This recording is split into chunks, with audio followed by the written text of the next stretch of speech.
And yeah, don't bother talking because it seems like everybody turned us off already. So So are we live or we're not live? yeah, we're live, but we're just gonna sit here Okay. awkwardly. Well, we're not even going to welcome people. Nah, because No. well, there's Okay. nobody to welcome. Like half the people is us.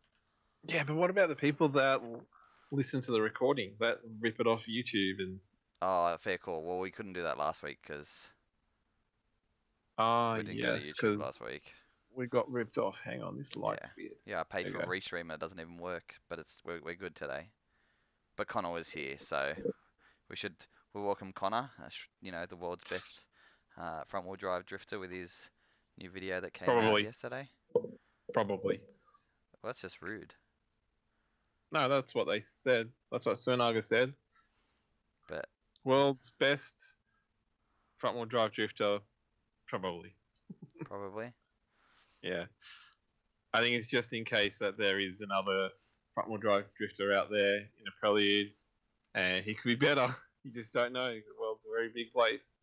Yeah, but nobody else is on the internet, and if it's not on the internet, it's not true. Ah, okay, I Uh, get you. And now we have Jake and Jake all upset we didn't acknowledge them, but when we were down to 3 viewers, it was just EGI, and Connor was still there.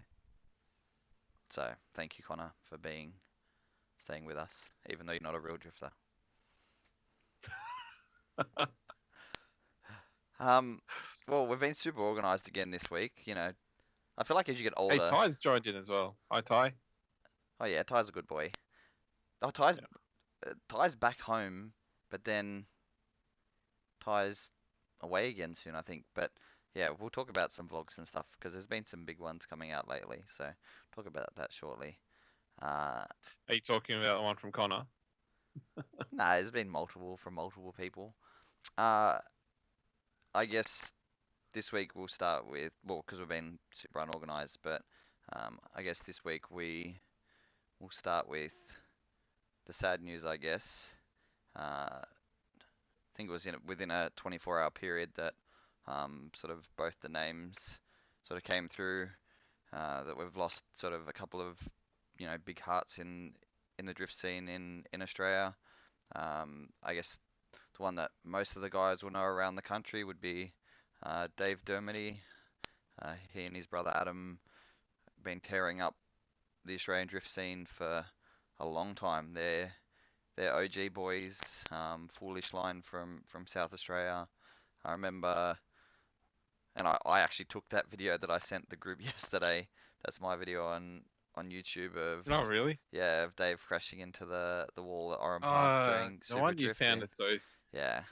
quickly. I was Um, standing next to Adam, actually, and then he was just as animated as well when that happened. yeah, so yeah, have that news come through. That's a massive loss for drifting SA and DCA. He was a die-hard DCA driver as well. Made the trip to uh, Cash King. Maybe not Cash Kings last year, but he was definitely up at the DCA round the year before when I competed and did that whole national series that year. Other than I think Tasmania. No, Uh, he made did he Tasmania. make it to Tassie as well? So Yeah. he did a full season in last year. That would have been last year. So he did Tassie Uh, or year before. no. He went. Sorry, he went to Tassie. It Yeah. wasn't last year. Okay. I Yeah. don't think he did the year that I did, so he would have done the year before. Oh yeah, no, Yeah. because he was yeah. I know what you're talking about. No, I don't think you confused someone else for that event. Oh okay, Yeah. okay. Yeah. The bridge event. Don't know who it was. No, like we're talking about the bridge event though, right? The Pretty the sure he was driving normally in the video anyway. the infamous bridge event, held in Melbourne. But Where the truck driver was like speeding his ass off to try and catch up to these guys. yeah, They can take some video of them. yeah. So yeah, our condolences to the Dermody family, especially his brother. Um, it's going to be sad to not see them alongside each other. I think the last time I saw him was Mount Gambier last year, where he didn't even get the car off the trailer because I think the car had died at. He'd killed the car at the Bay Bayside. Matsuri the day before, and then he showed up to try and compete, and sadly his car wasn't playing ball. But yeah, They uh, look cool though. call us Luke.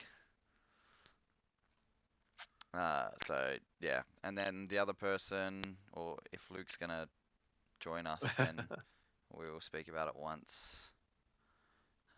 Uh, You'd have to call him because I don't think because we're well, in a well, conversation. you call him because I can't call him because then like it'll all come up all fucked up.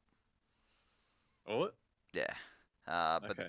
the other person was uh, s- sadly Tiger, who is sort of the groundskeeper slash looks after Archie. Here we go. Here we go. All right. Oh, Just dialing. he's dialing. Um, oh, here we go. Uh, yeah, sadly he passed away. I think he's had a battle with some health stuff over the last few years, so that's going to be a big loss for Luke and the guys at Archie, because he's always done everything he possibly could to help the track and everything, but an even bigger loss for the Speedway guys who share the same facilities. Yeah. So, oh, I'm sitting over your face. And Oh, holy oh Jesus. Jesus Christ. No. My God. Um, I gotta be. remember he wasn't a very big fan of my Crocs. So. We I've lost some weight, so haha. we hardly recognise you. We are just saying our condolences for Tiger, and I know it will have been a big loss for you guys at Archie Yeah. having him gone now, but hopefully he's instilled some values and everything still keeps kicking on strong there, which I'd imagine it will, because it seems like it's a good family there now. Yeah, like I've known him for over 10 years, coming out to Archie and stuff. He's always been heavily involved, not only with the Speedway, but involved with the drifting as well. He was security for us for quite a long while. And anytime we were there and when he was driving past, because he lived at the Speedway, he'd stop in, say hi, have a chin wag. He was just a really good old bloke. And, he loved his motorsport, and he was just one of those blokes. I don't think anything could actually kill him. And it literally took a forklift crushing him between him and his truck to actually finally do the job. But even then, I thought if anything, it just didn't side the truck. Is that literally what got him? Yeah, unfortunately, yeah. Oh no. Massive internal bleeding, and they couldn't fix him basically. Ah, fuck. 'Cause I knew he had had some health stuff previously because he had a feeding tube and Yeah, but stuff. that was just cancer. Like that shit was never going to kill him. I'm telling you right now, nothing that a mere mortal would die from, he would die from. I'm talking, he's the kind of guy where you shake his hand and it felt like you were shaking a tree. Yeah. Like his hands were so just forever in grease and shit like that. And he was a stunt driver back in the day as well. So he held the world record for the most rolls for quite a while, and just a really rough, good old bloke. Well, I guess, yeah, condolences to his family and the big family out at Archie, because I know there's a few guys who have been hit pretty hard by that, and guys who are involved with the drift scene and the speedway scene up in Queensland. I think it's almost one in the same at times with a few of the guys. So, Definitely, Shane Heathcote is actually his son-in-law, and he's a really good driver, really good drifter. But he also was involved in Speedway. But he was I had a good chat with them yesterday, and also one of Tiger's daughters as well. And the legacy will live on, I think. yeah, yeah, and Shane was a legend during my stolen car incident. So yeah, Oh yeah, absolutely. some good guys up there. So yeah, there are a couple of good Queenslanders. So a couple of you. That's about it. Yeah. I guess now that we've got you on, finally, I guess we had spilt the beans a few times about dates, but finally Mount Gambier's been confirmed, which I'm sure is a relief for you. Absolutely. Oh man, it was killing us waiting. All that happened is apparently we had one little piece of paperwork that wasn't done correctly. Instead of calling us and letting us know, they just didn't put the paperwork in for the March meeting. And then because April has Easter and everything, they don't have a meeting for that month. So it got pushed through to the end of May. So that's why we really only just received the information now. So yeah, a long process, but it was definitely, we got it across the line, which is the main bit. A few minor changes for the following, for this year, I mean, which will be buses going from the top to the bottom again.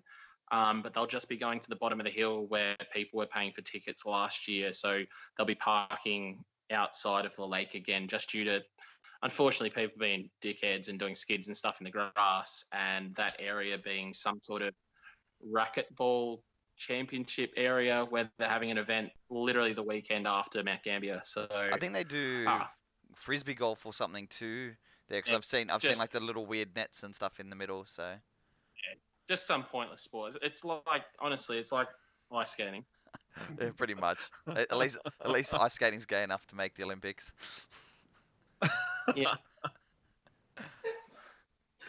He's like, I have no comeback to that. Yeah.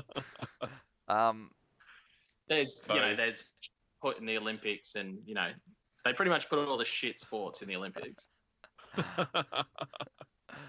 Who can jump the most fences quickly? So I'm guessing EG's not judging this year though. We're gonna fuck him off or what? Why? I don't know. He's just a dick, and I feel like I never do a comp whenever he's judging because I can't win. You normally don't make it past practice, you twit. No, I always make it past practice. Then I normally can't. Then I can't win a battle. Hey, Carl's just breaking down all the time. Nah, but that wasn't why. I never. Yeah, Look, I guess the last round I didn't. Right there. Just use the cars as an excuse, bro, because otherwise it's just your shit driving. Well, yeah, that's fair. So I should probably quit while I'm ahead. Yeah, the 350's broken. At least mine. I got Russell here with me, and he says that you just have performance issues, Greg. Russell would know. I'm guessing Russell's there doing your flog, mate. Yes, we are editing. Yeah. So I guess I've been annoying you about some of the changes for this year. I know you guys are hoping to move the start line a little bit further back. I think Jack did a few runs from that spot last year. Yep, that's happening. We're also going to be running forwards and backwards through the layout, so that I'm the only one that's driven it properly backwards to this day, and it's good. It's just fast. It's especially once you get over the hill. So we may need to make sure people have stopped drifting sort of by the dip after the hill when you're coming backwards. That'll be the only thing, because otherwise, if you come up over that crest where we normally have start line backwards, I don't want to have to put concrete and guardrailing all the way down there. Like, it'll add another $10,000 to the cost of the event. Yeah, and the reality is, if you let somebody like Tom Hemmings drive, he's gonna crash into shit there. Oh yeah. I'd say give it a red hot go. And we don't want to have someone in a 350C hit a fence there, because it might make the volcano go off again.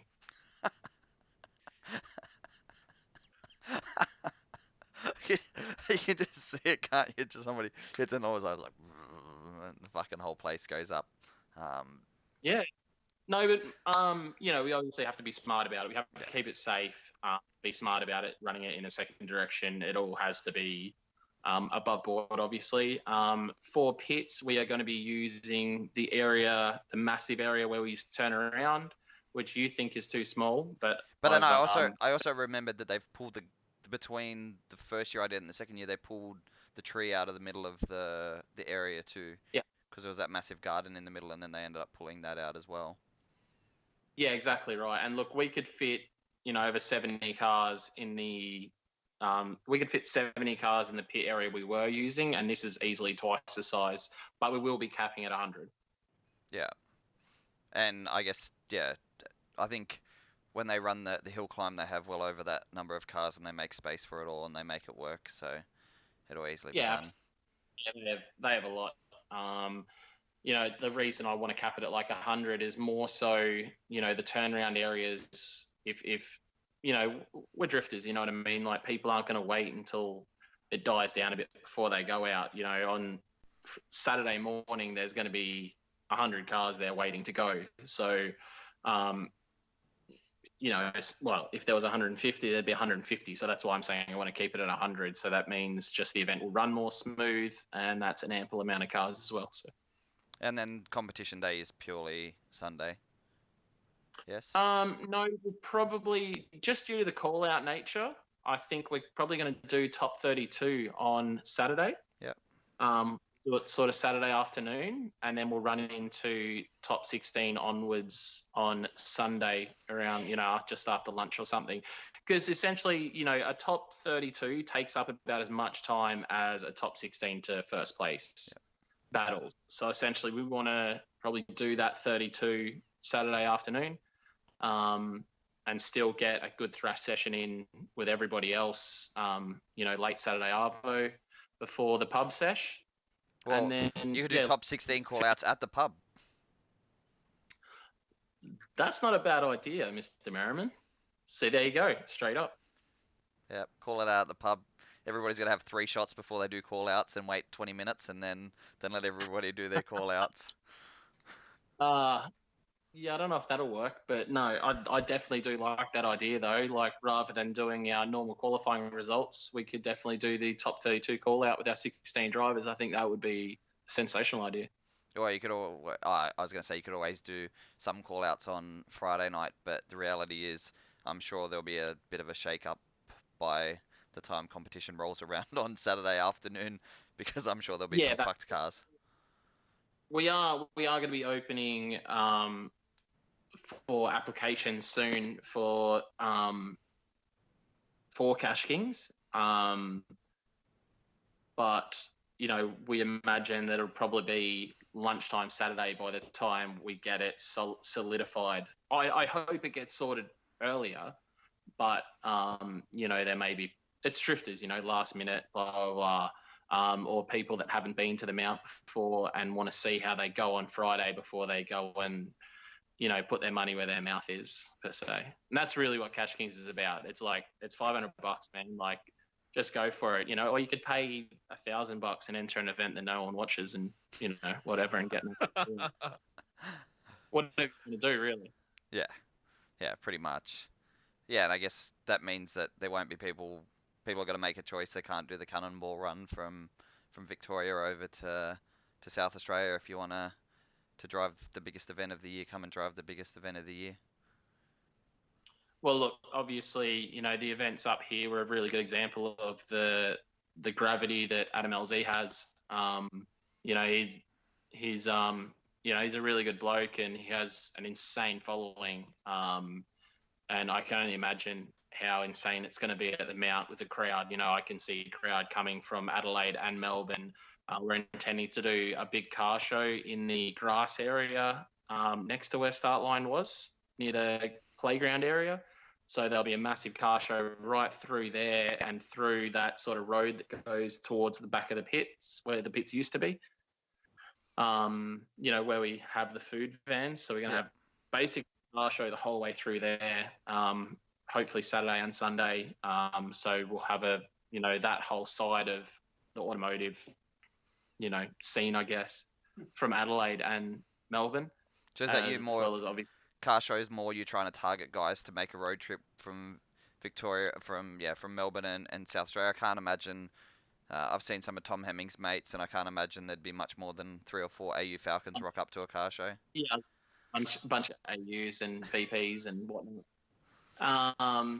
No, look, there's still nice cars, but being that they also cancelled the Mount Gambier hot rod show or whatever it was, essentially a summer nat sort of event at Mount Gambier, I think would also get an influx of sort of hot rods and things like that as well. So I think it'll be fun, man. Like, it just adds another element, brings more people into Mount Gambier, and at the end of the day, for the locals, it's the same weekend as their national show. So being a rural sort of area, obviously people will be bringing their flash cows out and all that sort of jazz and showing off their bulls and sheep and whatnot. So getting all the Kiwis happy. But I think if you see hundreds and hundreds of crazy cars and all this sort of stuff happening in town, you could definitely be swayed to head out to the event as well. Like, I think it'll actually really, if there's a bunch of crazy cars around, it's really going to get the locals' attention. Well, yeah, and I think reality is hopefully people are motivated to get out because if they've been out to their show on one of the days that, seeing that the event on, will get them to the other one, and I'm sure the younger crowd will show up to the drift event. Yeah, year in, year out, those shows are the same. You go on the Mad Mouse and all that crap, and it's the same, and you spend a fortune on show bags. I think, a lot of the times people are just sending their friends with money to get them the show bags, and that's about it these days. Well, maybe you guys could go out, buy a bunch of show bags, and then bring them back, and then just mark them up. Oh, look, we're just going to get a couple of jumping castles, mate, and we'll steal all the kids from the show. Should be right. Everyone will want to come on the jumping castles instead of the Mad Max. As long as you're on there jumping with them, mate.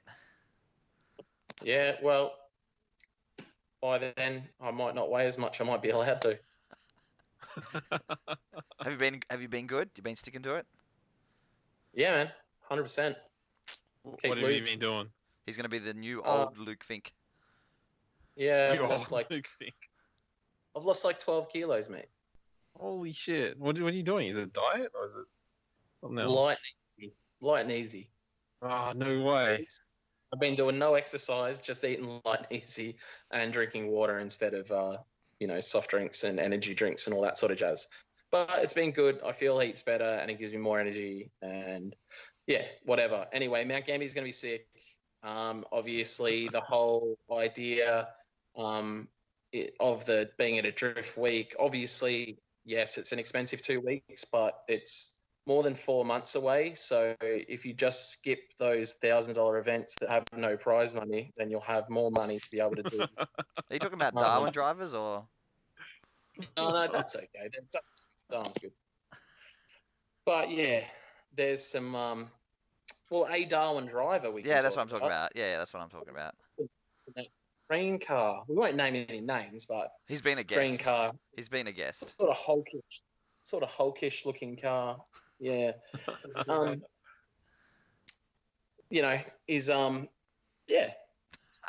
He could just save some coin and make sure he makes it out to both DCA events, but it's understandable. He's scared. He doesn't know what it's like to drive in front of crowds anymore. That's what it is. He's just scared of doing it in front of more than like 15 people. So. But while we're on Mount Gambier, I posted it in the Clutch Kit group, but I know a lot of people who end up listening aren't. If you are planning on doing Mount Gambier, find accommodation, book it. Most places won't take your money until like a month out anyway. Wait till we book ours for our staff, though. Thanks. Well, hurry up and get on that shit too.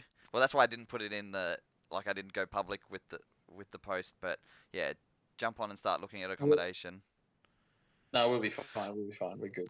But yeah, as Luke said, the rural show's on, and when I looked up accommodation at the caravan park to do something similar to what I had done last year, Saturday night was booked out. So you could get Thursday night, Friday night, Sunday night, but you couldn't get Saturday night. So.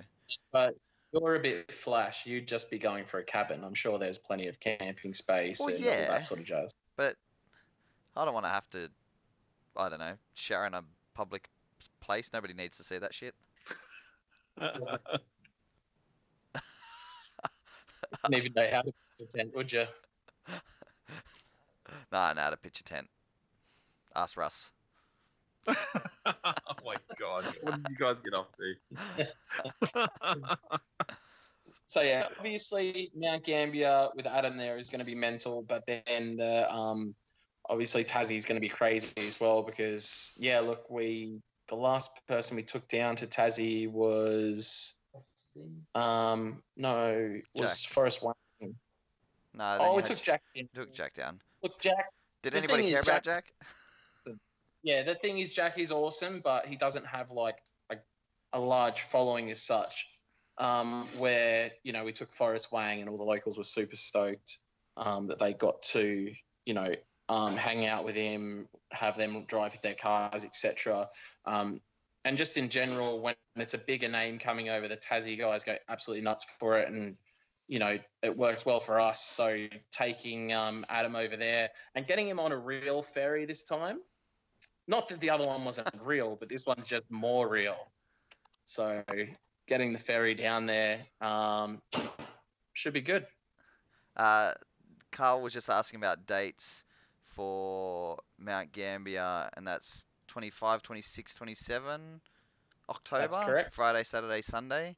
And then the following Saturday, Sunday, 2nd and 3rd of November is Tasmania Super Matsuri, where Adam will be as well. World Time Attack Challenge is like 2 or 3 weeks beforehand, week before. Oh, So, yeah. so reality is save your money and go to Mount Gambier. Yeah. Are you competing again this year at World Time Attack? No, for me personally, I'm not. I don't really like that layout they're using. I find it insanely boring. Oh, that South Circuit. Yeah. Okay. Yeah. Which is I'm only competing these days at I've competed for so long and done so much stuff that it's like I really want to do layouts and things that are like super fun. Unfortunately, I'd really, really like to enter DCA events, but I find it really unethical to enter your own events. And EG will just judge you harder anyway. Yeah, because he gives you the I know you're capable of this stuff, so I expect more from you. Yeah, sounds about right. You should just do a quality run and that's it. But look, that for me, I enjoy the old layout, or there's other layouts there that Ian's going to try and get over the line for next year. So hopefully he does, and I'll be more keen for that. But the layout they're going to use, I just don't find fun at all. You flick an entry and then it's just like, cruising up it. Yeah, power slide hill. Yeah. Yeah, if they could have ran that layout backwards, I'd be there with bells on. Like downhill, I would have been like, fucking I'm there. But as far as the layout they're using, you need to be able to smash a good entry. And then from then on, it really isn't skill-based. It's more power and grip-based, which is really funny because so many people have it dead wrong about the old layout where, yes, power and grip helped a bit, but it wasn't really, you had to have really good technique to get that switch right and be able to link that track properly versus this new track, which is flick an entry.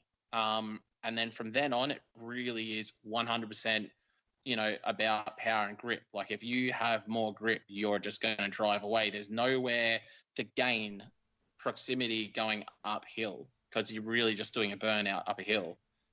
There's nowhere that, really high level technique is going to allow you to catch up without being, just shallowing off and diving. How many laps were you getting to a pair of tyres on North? Round 4? With the Valinos 4 or 5, Okay. I could have got like 6. Honestly, Okay. I probably could get like 6. This new layout will actually use more tires. Yeah, because that's what I was going to say. I know when All Stars was going there a couple of years ago, guys like Scott Shembry were struggling to get through 2 laps on a pair. Yeah, definitely. I think obviously those Valino tires. I have no affiliation with them, by the way. I'm not sponsored by anything. But they got a tread depth like this. They were crazy. Yeah, like I couldn't believe how long they were lasting. So that's probably where you need to be if you're running out of tires. But yeah, look, a lot of people have it wrong, and sort of maybe people that haven't driven high grip competition cars could only understand. But driving a really high grip competition car on the old layout is really tough, and to get it right and to be able to transition and get that downhill transition right and push to the outside and lift a wheel, the car smacks back down. And there's all kinds of variables with that layout that made it was difficult. It's not an easy layout. And then you throw in the nighttime into that equation, and that is a super, super difficult track. And it really did separate people a lot. And, when I could go there with an 8.6 that had a blown cylinder and still, door the likes of Mr. Yates, for instance, and then when I led Paul Gap, you know what I mean? That says a lot to the layout, you know what I mean? It wasn't power based. It was if you had the track more dialed and could get that that transition was everything. Someone could have been 4 car lengths, and if I got you get the right transition, and you'll be back on their door. You know, and it was very, very much commitment based. So, yeah, I think that's the main reasons why me personally, I'm not that keen really for it. And just being that Mount Gambier is on, I'm just going to be so busy, and it's just an extra stress, I guess. Yeah, 3 massive weeks in a row would probably, yeah, probably end your diet at that stage. No, I'm committed, bro. But I guess so. Back to Tassie. Camping as usual at the venue. Yeah. Party Saturday night at the venue. Oh, hell yeah. Late night driving on Saturday night. Yeah, we'll definitely be going later because it'll be coming into daylight savings, so it's light until like 9 o'clock at night. So we'll basically be going. When you say late night, it won't be night time, but we'll be going late. Yeah. We'll be going up to at least sort of 8 o'clock. Which is similar to what you've done previously. Yeah, and I ordered lights like an idiot, thinking that we're drifting until 8 or 9 o'clock and we're going to need lights, and then it just didn't even get dark until 9 o'clock. So. Well, let's knock on wood in case it gets overcast. Yeah, look, yeah, and then we'll have a late start Sunday, so we won't start drifting until sort of 10 o'clock to give everyone a bit more of a chance to sober up. Sober up, essentially. Yeah, well, that is pretty much it. Just give people time, and then we'll obviously have to use our due diligence there as well. If someone's looking rough or we think it could be an issue, they'll have to be breath tested and whatnot. Yeah, same as any other event, though. Yeah, that's exactly right. But the later start just makes everything easier. It's always rough the Sunday mornings at DCA. And then Adam will have the same, well, hopefully have the same car that he's had at Mount Gambier down in Tasmania. Yeah, his own car. Yeah, well, I'm just more mean, like, it is Mount Gambier, so. I'll tell you right here and right now for everybody, he will have his own cream 180SX here. You basically said that in one of your vlogs, or your flogs as I call them. And if you haven't been watching the flogs, then you shouldn't be watching this. Oh, be sure to like, comment, and subscribe. But it's been going really well. It has the vlogging stuff, and it's super fun, gets me motivated, and it's saving me a fortune because there's normally stuff that I would just like send a car off to get fixed where I'm actually getting off my ass and doing it myself. So it's been good. It's been really good. But Adam have his own car, obviously with the G25 turbo and all the fun stuff. So it's going to be good. Did you buy all the parts off Kyle's car? Yeah, look, I haven't been dishonest with people that have asked, but there's people asking, is he bringing his own car? Yeah, I've seen. Not lying, he is, but it's a car that he's purchased here. Well, I purchased on his behalf, and he's paying me back, which probably won't end up happening anyway because I'll have to give him money for coming, and it'll come out in the wash. Yeah, it'll all come out in the wash. But at the end of the day, he's got a 180SX here, SR20 manual. It's already got the red brides in it, same as his cream car. And basically, we're building, say, like a baby version of it because it won't be 500 horsepower sort of thing. It'll be just like that nice 350 horsepower, responsive SR, super fun to drive, and should have no problem at all with lasting, 2 Matsuris. Yeah. Yeah, I'm more talking about, what DCA Mount Gambier gets like. No, but, when everybody's just like, well, let's get in the middle of a 15-car train. Because that's a fucking good idea. That's not a Mount Gambier thing. That's just every one of our events that, everyone has such a good time that it seems like a really good idea at the time to jump into the middle of those big trains, not knowing who the hell is like 10 cars up. But Mount Gambier is worse because people's tyres last. It could be Merriman leading the train, you know what I mean? Like, shit's going to hit the fan. Hey, I'm pretty good at leading. I'm not good in the middle. Okay. No, yeah, Greg's been doing real well leading. It's surprising. Actually, Port Macquarie was good. Paul Macquarie was Yeah. good. Yeah, liked it. I got compliments Some 2 weeks guys in a row from really- EG. EG gave me compliments 2 weeks in a row. It's because you've finally got a car that lasts longer than his. Well, it does more laps than his, that's for sure. He's got two Yeah, cars it that just does. overheat. Yeah, Yeah, I don't now- know why. Yeah, EG's the one with a shit car here. Two shit cars. They'll be all right. I'll fix them. Like 20. Well, the two that run. No, I've been are shit. giving them away. So yeah, I'm one less now. Don't be giving any S2R chassis away. They're going up in price. Just get rid of 31s and shit. I've only got one that. Oh no, got 231s left. But no, I did give away. Oh, I swapped actually. I swapped an S13 for a clutch. Yeah, right. I guess S13s are still cheap in Canberra. No? Yeah. Yeah. So anyway, he will have his own car. So, when people are asking that don't watch the clutch kick, I will be telling them that he's bringing his own car. Well, not And if bringing. they Oh say- yeah, he's bringing it there. Yeah, I guess. If they ask if it's the cream car, it'll be a cream car.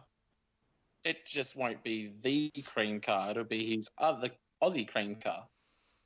But yeah, as I've already told you and you know about, I don't know if Adam wants me to say anything, but you guys don't get enough viewers for it to really matter.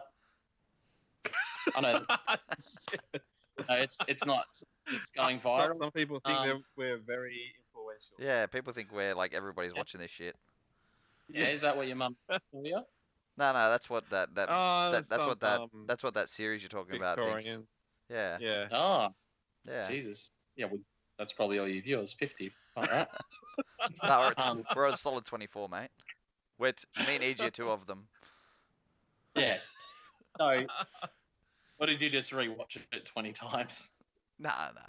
Nah, this is the live streaming. Yeah, that's live viewers. Ages ago, he's probably got 20 computers in the house all running. He's actually got a heap of screens open with different Facebooks logged in. Pretty No, much. but look, honestly, he's going to be doing a giveaway with that car. That car will be given away to the Australian market exclusively. Obviously, after the events, clean it up again, and that will be actually a giveaway car for Australia. So someone in Australia will win, basically, baby cream car. Well, you've heard it here first, so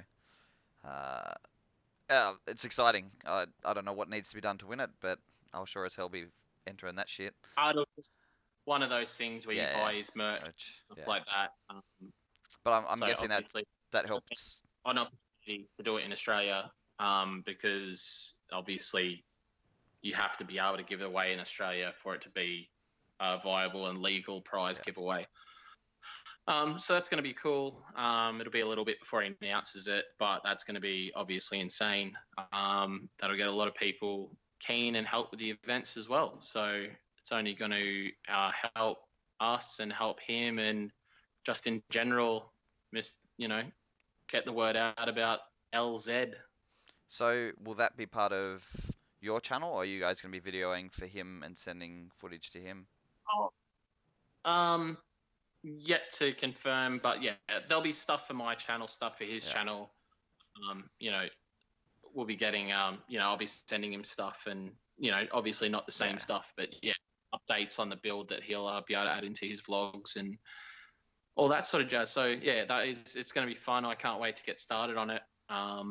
We're literally just confirming some more stuff as far as parts that we'll need for the build, and then it's going to have sort of obviously BCs. Adam has a deal with BC, Garrett G25 Turbo deals there as well, and we'll just be sort of making it all happen. Yeah, as long as it doesn't take rust off my car in a couple of weeks, then it's fine. You're a dickhead. Why are you even working on a freaking car? Just leave it at work, fucking idiot. That's what everyone's told him.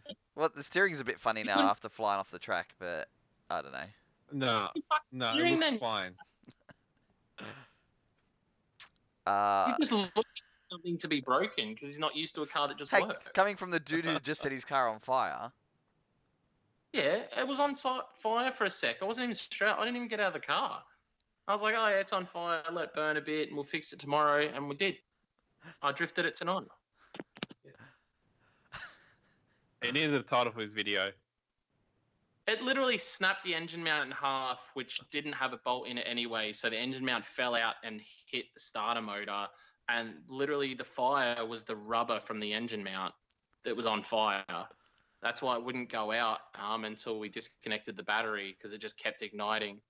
But yeah, it was a super easy fix. It was blow away all the fire extinguisher material, chuck a new engine mount in, which is actually a bit of a prick in the Z. You had to drop the whole subframe down to do it. But it was like an hour and a half fix and washed all the shit off the car and took it drifting last night. And it's sick. So that's last night was your second learner's night or beginner's night? Doing the it's about traditional fourth. layout It's thing? about we've had, but the last two have been amazing. We've had at least 20 brand new drivers at each one. So it's so positive. Honestly, the beginner nights have been going off down at Archerfield, and we're getting female drivers as well as obviously plenty of male drivers. Some completely never even turned the wheel in anger. So, we're teaching them from the ground up. We got Benke and another friend as well that's helping the guys learn. And honestly, it's so positive. It's just so refreshing to see new faces coming through, every 2 weeks. You're getting these 15 to 20 people, that are just super keen to learn, and they're really soaking it all up, and it's just good. It's really positive. Yeah, and it's good for business, good for the sport. Just good in general because the bigger the population, the more mainstream it is, and the more sustainable it all becomes. So. Yeah, 100%. And look, there is the drift schools and everything like that, but I think it's $60 to come and drive on our Tuesday nights, and we're throwing in the tuition for free. So there's no better value. And in my opinion, it's a really good layout to learn the layout we set up for the beginners because it's sort of tight and technical, and it actually teaches you a lot about technical skill. And with the things they learn at our track, they could happily go to QR and link the track. There's no problem there. But it's also then feeling like, the drift schools all definitely have their place, and the fact that you don't have to worry about maintaining, upkeeping, showing up with tires, any of that. But then the biggest step that most people struggle with when they try and show up to an event is feeling comfortable enough to go and start chatting to people, making friends, wanting to go back again, or like, where do I start from? Where at least if you're showing up to a dedicated beginners night and you're, a noob with 20 other noobs, beginners. then you all get to know each other, but then you also get to know some of the guys like yourself, Benke.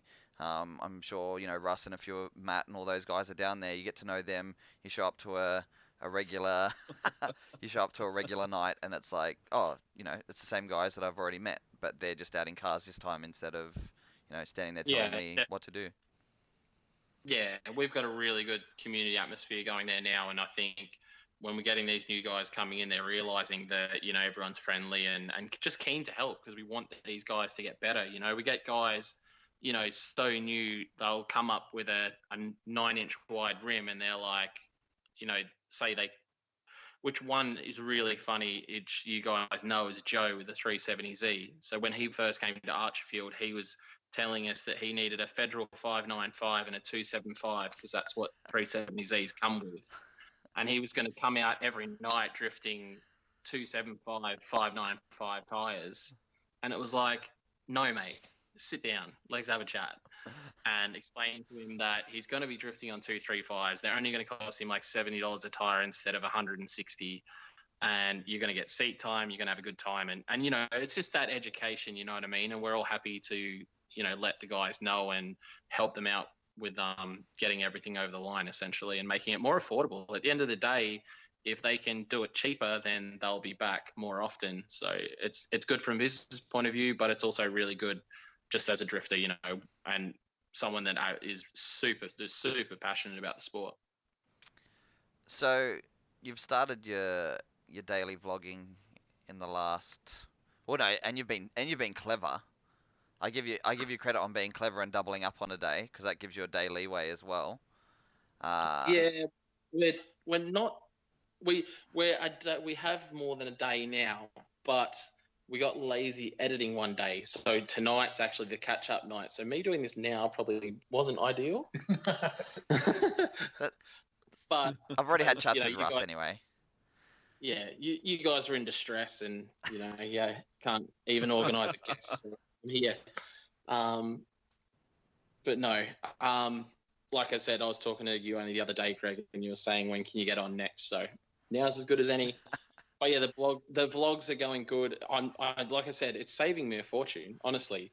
Like I spent $1,000 on the camera setup and stuff, and then a program to edit with. But then I've done a bunch of stuff myself, which I normally would like send off to be done, or something like that. So me, getting in there head first and working on cars like I used to, and essentially got fed up with it a long time ago and got lazy. But now it's fun. It's I'm enjoying it again, and vlogging it adds a different element to me working on the car as well. And even if I had 100 subscribers for the next 20 years, I probably wouldn't vlog every single day, but I still think that there's nothing wrong with this stuff from a point of view of like, this is all just memories, yeah? Yeah. And that's the main thing. Yeah. I think that's the best way to look at it. Yeah. Has I'm having fun with it. It's like it's like drifting, you know what I mean? And you're just throwing money away. It's the most ridiculous sport in the world, realistically. It's fucking dumb as. Let's get brand new tires and fucking burn them to, shit and blow up your engines and tow all over the country. And it's like, that's fucking idiotic, but it's so fun. So let's do it. Pretty much. Yeah. I've And that's only it's fun. watched the first two videos of yours. I'm sorry, but You need to subscribe and hit the bell so you get notifications and watch them all. I don't even subscribe to anyone. I don't think I just go off the recommended list or whatever it appears. I'm gonna steal your Hot Wheels unless you fucking subscribe to that. Yeah, see, I'm being a full-blown team player. I like videos and try and make sure I comment on each of them to give him something to comment on, so that it pushes the algorithm and all that shit. Does the Yeah. called interactions? No, engagement. Does the engagement crap? Yeah, the engagement. No, look, it'll Uh, help. And honestly, if it blows up, it'll be good, and it can only be good for. I'm not moving to another country or anything, and at the end of the day, if I even ended up, a quarter of the size of your Adam LZs or whatever, it would just massively push drifting in this country. It'd be an outlet. You know what I mean? To sort of show off what our country's capable of. And we do. We have some of the best drivers in the world. So, it's something should eventually be put out there. Well, and I think the main thing with your stuff too, for some of us who have jobs way outside of drifting and don't have access to workshops all the time and all that, it's sort of me when I was doing my stuff was more again personal memory stuff. And then after everything that's happened with the car, I'm just like a bit over it. But I really should be back doing it because I look back at Mount Gambier last year, and some of that shit's hilarious. But then your stuff, you don't even have to try. Like you're not going out there actively trying to find shit to do because that's just your daily life and it revolves around the stuff that is your day-to-day job and the scene that you're trying to help out. So Yeah, and look, the fact that I'm at the track twice a week minimum. So, and that's without doing extra stuff at the track that needs to be done. So I'm there drifting it twice a week, and then you've got other events, and then obviously when I'm going to our national events and our other state events, and then events like Bring the Bash. You know what I mean? Like I wish I was vlogging before Bring the Bash because the footage from there would have been unbelievable. except you're a miserable fuck that weekend, so. Pardon? Except you're a bit of a miserable fuck that weekend. Like you're good at driving, but you weren't a happy person. Wasn't I? Yeah, that was your ear infection weekend. Oh yeah, no, that wasn't that fun. That part of it wasn't that fun. I was still smiling though. When I had the Yeah. helmet on, it was so bad. I still had a damn good time. It's just at night when I didn't have my helmet on, the pain was like super bad. So And you might have got Milwaukee sponsorship that weekend. Cause you what's kept, that? because you kept Oh, stealing my. because I kept stealing your pump. Yeah, that thing's sick. I should just steal that like That legit. that thing's crazy. I even took a photo of it. I've been meaning to post up on Instagram to tell people like this is what a pro person uses. Like it has a so it's a Milwaukee battery and it's with a pump, but it has a gauge and a setting, so you can just set the desired pressure, hit go, Yeah. and it'll pump it up to that pressure, and you don't even need to monitor it. No, do you know what was even better? Luke was like, "Oh, will it put my pressures down for me?" And I'm like, "Nah, it won't." So all he started doing was like using it as a gauge and then like half putting it on so he would see it bleed out to get to whatever level, then screw it on, check it. Like, Hey, it worked perfectly.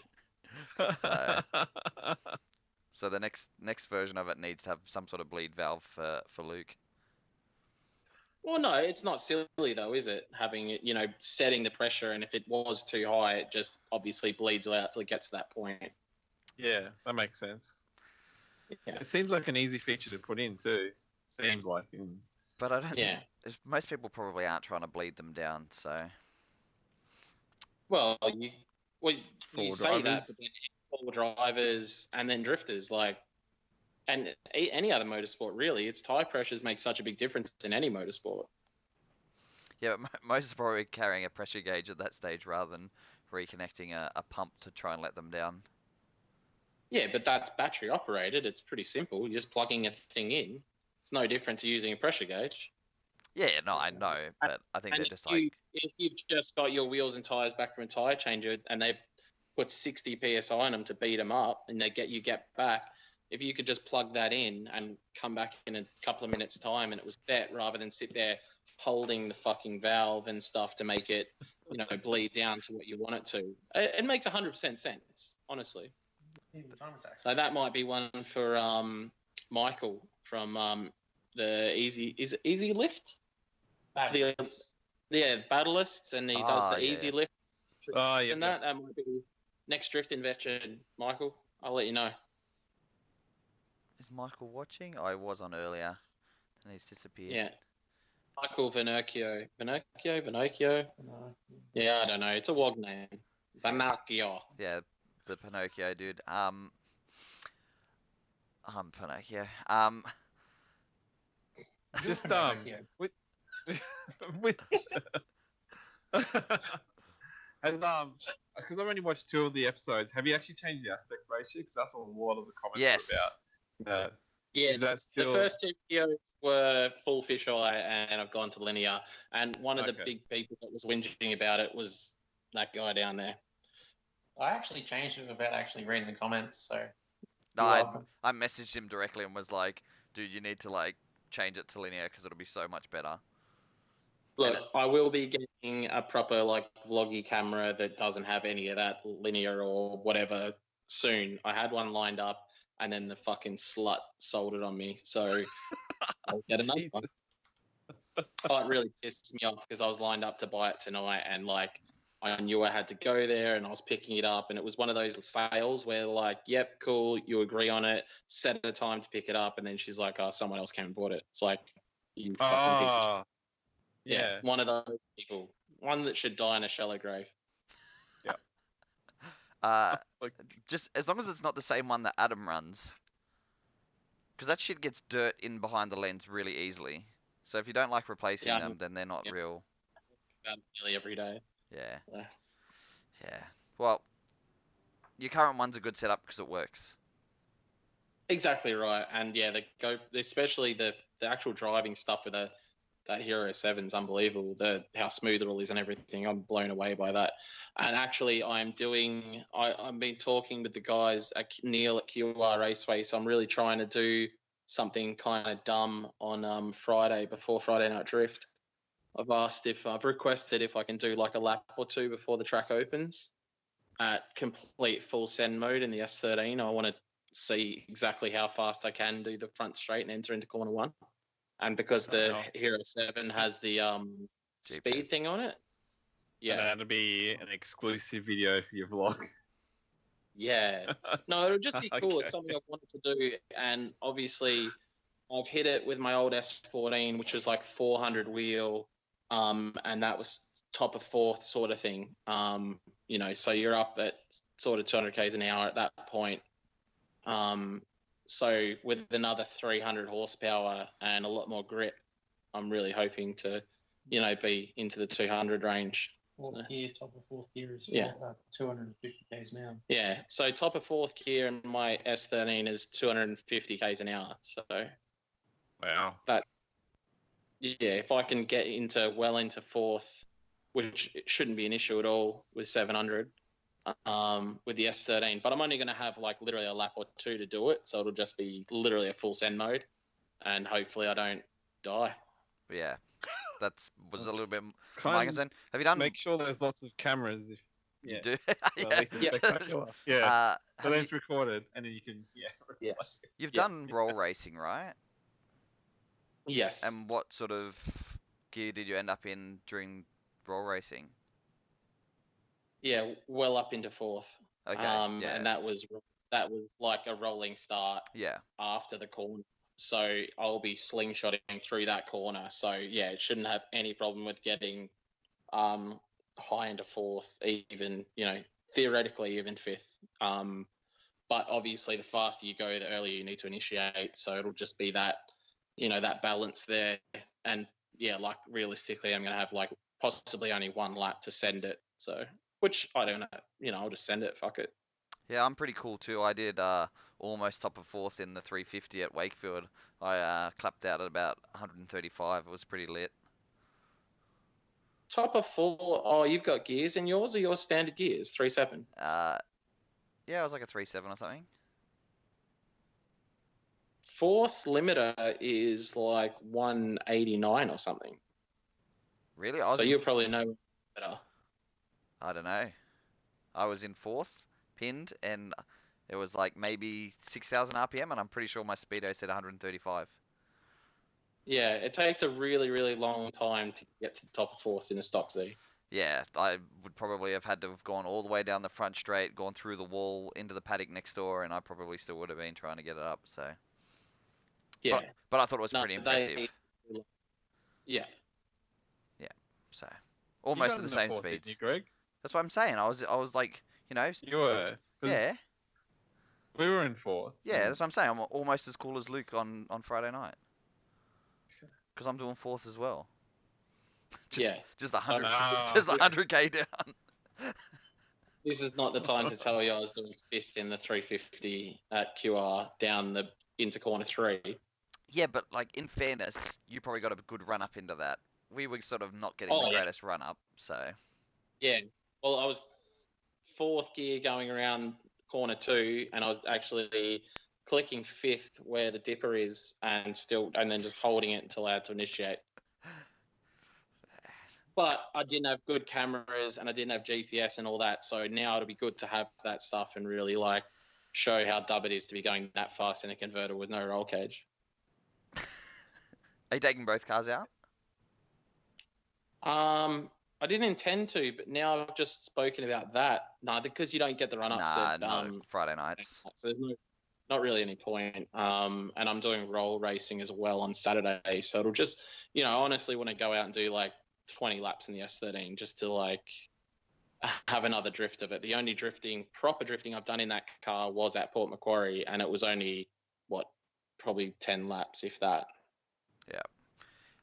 Have you used the GPS function in the GoPro before? Because generally the action cams I've noticed are a bit slow, so I don't know the accuracy. I don't know if you want to put like another gauge on the dash that has like just the speed showing on there, so you can.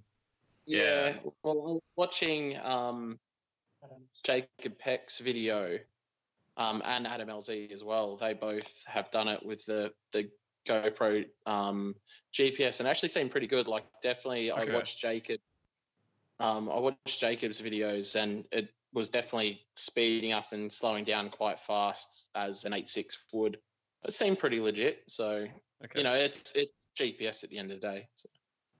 Yeah, I'm pretty sure that was one of the features they really worked on was that because they knew that their market was crashing a little bit. So I think that was a cheap, easy feature for them to do.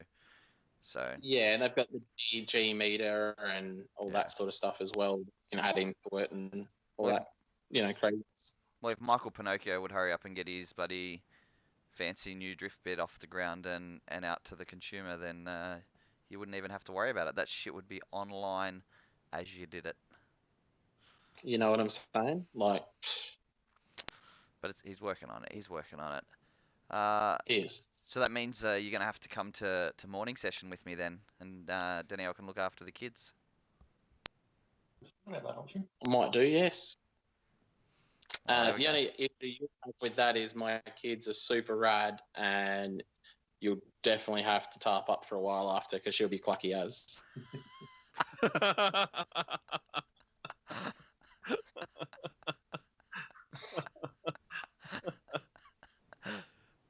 That wasn't the sentence I was expecting to come out of your mouth. Hey, you never can expect anything with me. Chopper saying he was in the car with you. I think that was in the 350, and it was pretty quick. Yeah, I probably would have gone quicker if his head wasn't sticking out of the roof. It had a big white helmet on. It's so funny when you see the photos because his head literally was like sticking out. Too much drag. So speaking of that famous fabricator, it's just brought a thought to mind. I know he's been prepping a car for first round of DCA Queensland. What's the plans and the goes for round one DCA Queensland? Because we haven't actually really had any chats about it. So the Queensland series, we're doing an L2 and Pro, like we have previously, but we're running the season for the Queensland series in our winter up here in Queensland, which is, not winter, but we get 10-hour days here. We can actually drift from 10 a.m. till 10 p.m. on a Saturday. So we're actually going to split the day in half and have an entire L2 field in from 10 a.m. until sort of 4:30 p.m. And then from 5:30 p.m. onwards will be pro class. And So we'll actually have a change of the, essentially all the pro-am guys will get their cars out of the pits, and all the pro guys will bring their cars in, and it's going to be really fun. We've had a lot of competitor interest. We're just finishing off. So we're just sort of leading up to it. It's still 2 weeks away. More than 2 weeks away, a bit over 2 weeks away. So all the drivers are sort of just finishing up preparation and trying to get their cars done, but we already have quite a few entries, so it's really good. And that's purely because we speculated when your schedule came out to start with. That's purely because you've got to clear the pits out, not enough space to have the two classes at once, right? And it's sort of just clear out and then and reshuffle. Not to have two classes of 32, which is the goal. Yeah. And it's a very achievable goal. And rather than being sort of stacked in, I would rather people be have the 32 AM guys and them really be the highlight of that first half of the day, and then move on to the pro guys, which are the whole highlight in themselves. So rather than sort of mix it up between pro and AM, I want that sort of definitively line down the middle of that was, the up and coming guys, and then this is the guys that'll absolutely shred the place. And then same layout for both classes on round one, or undecided? No, separate layouts. I've got an L2 layout in mind, but I haven't thought hard about about a pro layout yet. There is a possibility that I'll have more asphalt laid down before it starts, so that could, throw a spanner in the works as far as layouts go. Okay. And then I saw you doing some sneaky lines that, most people aren't hitting at Archie during one of your vlog entries. I'm sure you hit it every so often, but definitely lots of unexplored spaces that haven't been used for any of your rounds yet. So, There is. There's so many lines and things you can do. Even for the L2 layout I have in mind, it's going to be really fun and nice and technical, and should really help the L2 guys be able to get on door and keep nice close battles. And then, yeah, I guess, are you gonna bring the slut stick out to keep all the bitches off Chopper's, really famous 100, or because I'm just not sure you're gonna be able to keep people off it, because that No, car's more famous than anybody else.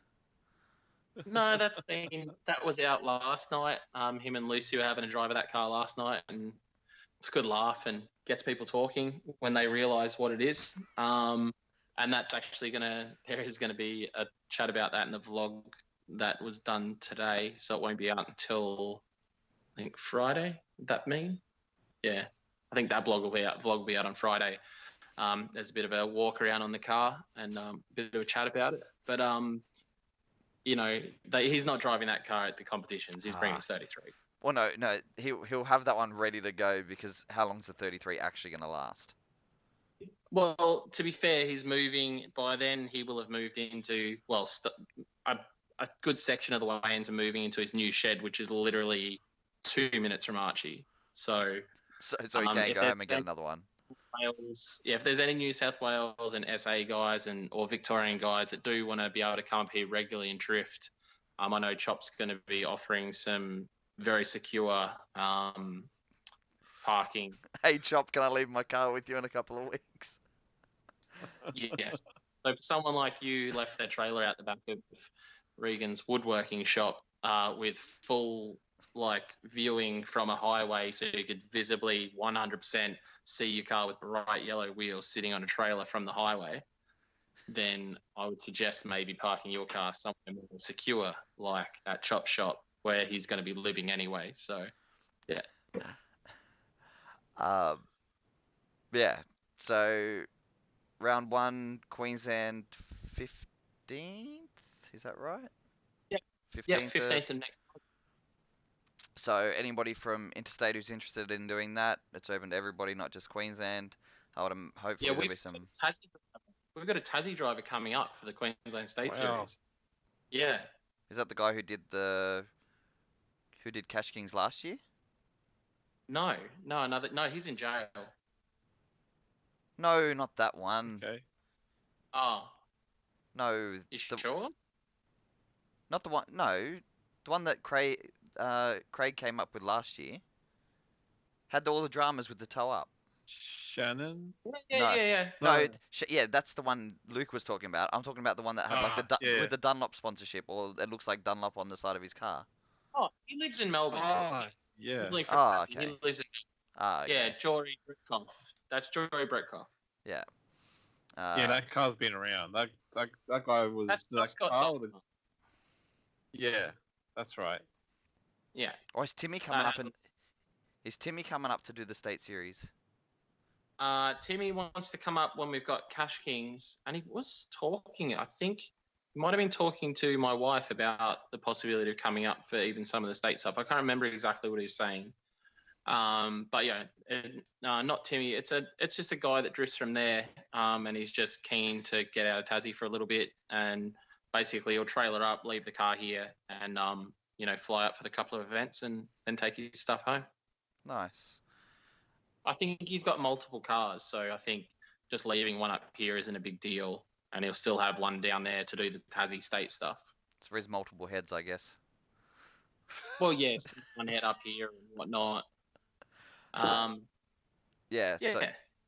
So round 1, 2.5 weeks away. I don't think there's much else on sort of up East Coast way during that time. I know the last round of Drifting SA is next weekend. But yeah, and the month, I think was June, then it's July. I don't think we got I can't remember. I'm pretty sure we didn't put a Queensland State round in July because my wife's going away for a month, but we do have one of the Tassie events. So yeah, we tried to limit the amount of events that are on while my wife's away and I have 2 kids to look after at the same time.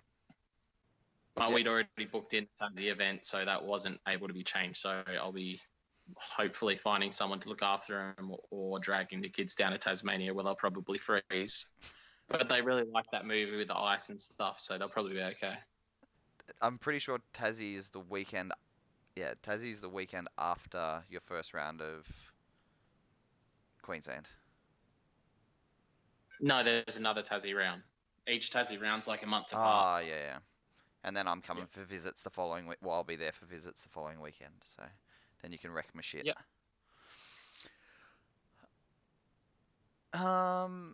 Any other? I've got to hook up and panels and everything up here. We got you sorted. Yeah, I got some spare ones here too. Just not the right color. Yours sound like they're the right color. I have a silver sitting at the track, so you're good. I guess anything else that sort of fuck. Chev. One night we just need to set this live stream up with just Cotton Eye Joe on repeat. So just Chev's gonna log in at some stage and just love life for the rest of the night. As far as events wise and stuff, we will be doing a Queensland Cash Kings either before Mount Gambier or at sort of Christmas time, or before Christmas, but sort of maybe mid-December to do one up here. But yeah, that's yet to be decided. But we definitely do want to have one up here because they're always insane. It's so sick to watch. It's mind-blowing, the shit that goes down when drivers are pushing, for 10K for first base. And then I'm just looking at your dates. You have 2 events in July. One, basically back-to-back weekends again, where one's in Tassie and then you're back in Queensland. So I do have a Queensland round. That fucking sucks. Okay. I'm trying not to think too hard about that month. It's going to be really difficult with obviously the daily vlogging, the events, and looking after the 2 kids on my own. But like I said in one of the last vlogs, how I don't have my parents, and my wife doesn't have her parents either, so we don't have that family, that blood family, but we are surrounded by a heap of like super, super good friends that help out where they can. And, it does make life easier than it would be, if you didn't have that really good friend network. Maybe I just won't go home after my trip up in a few weeks, so just stay up there and be your house husband. Me and Russell can be the weird love triangle family.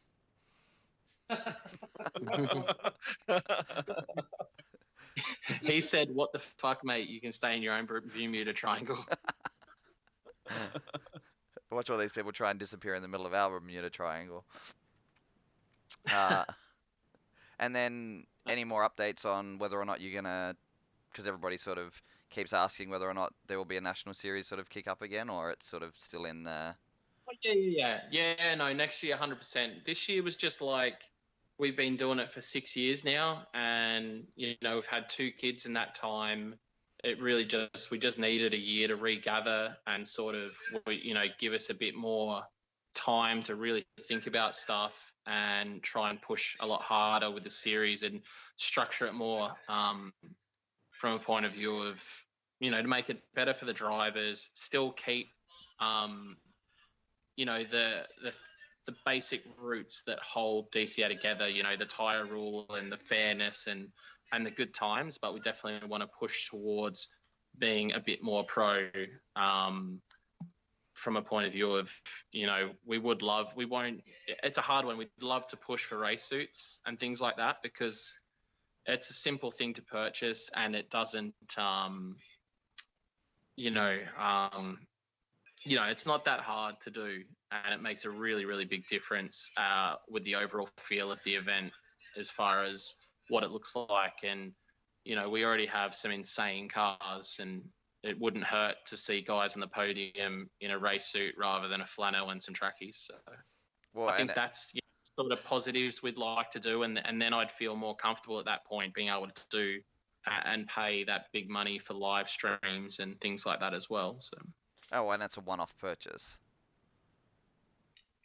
Exactly right. Exactly. Unless you get fat and then you have to get another suit. So.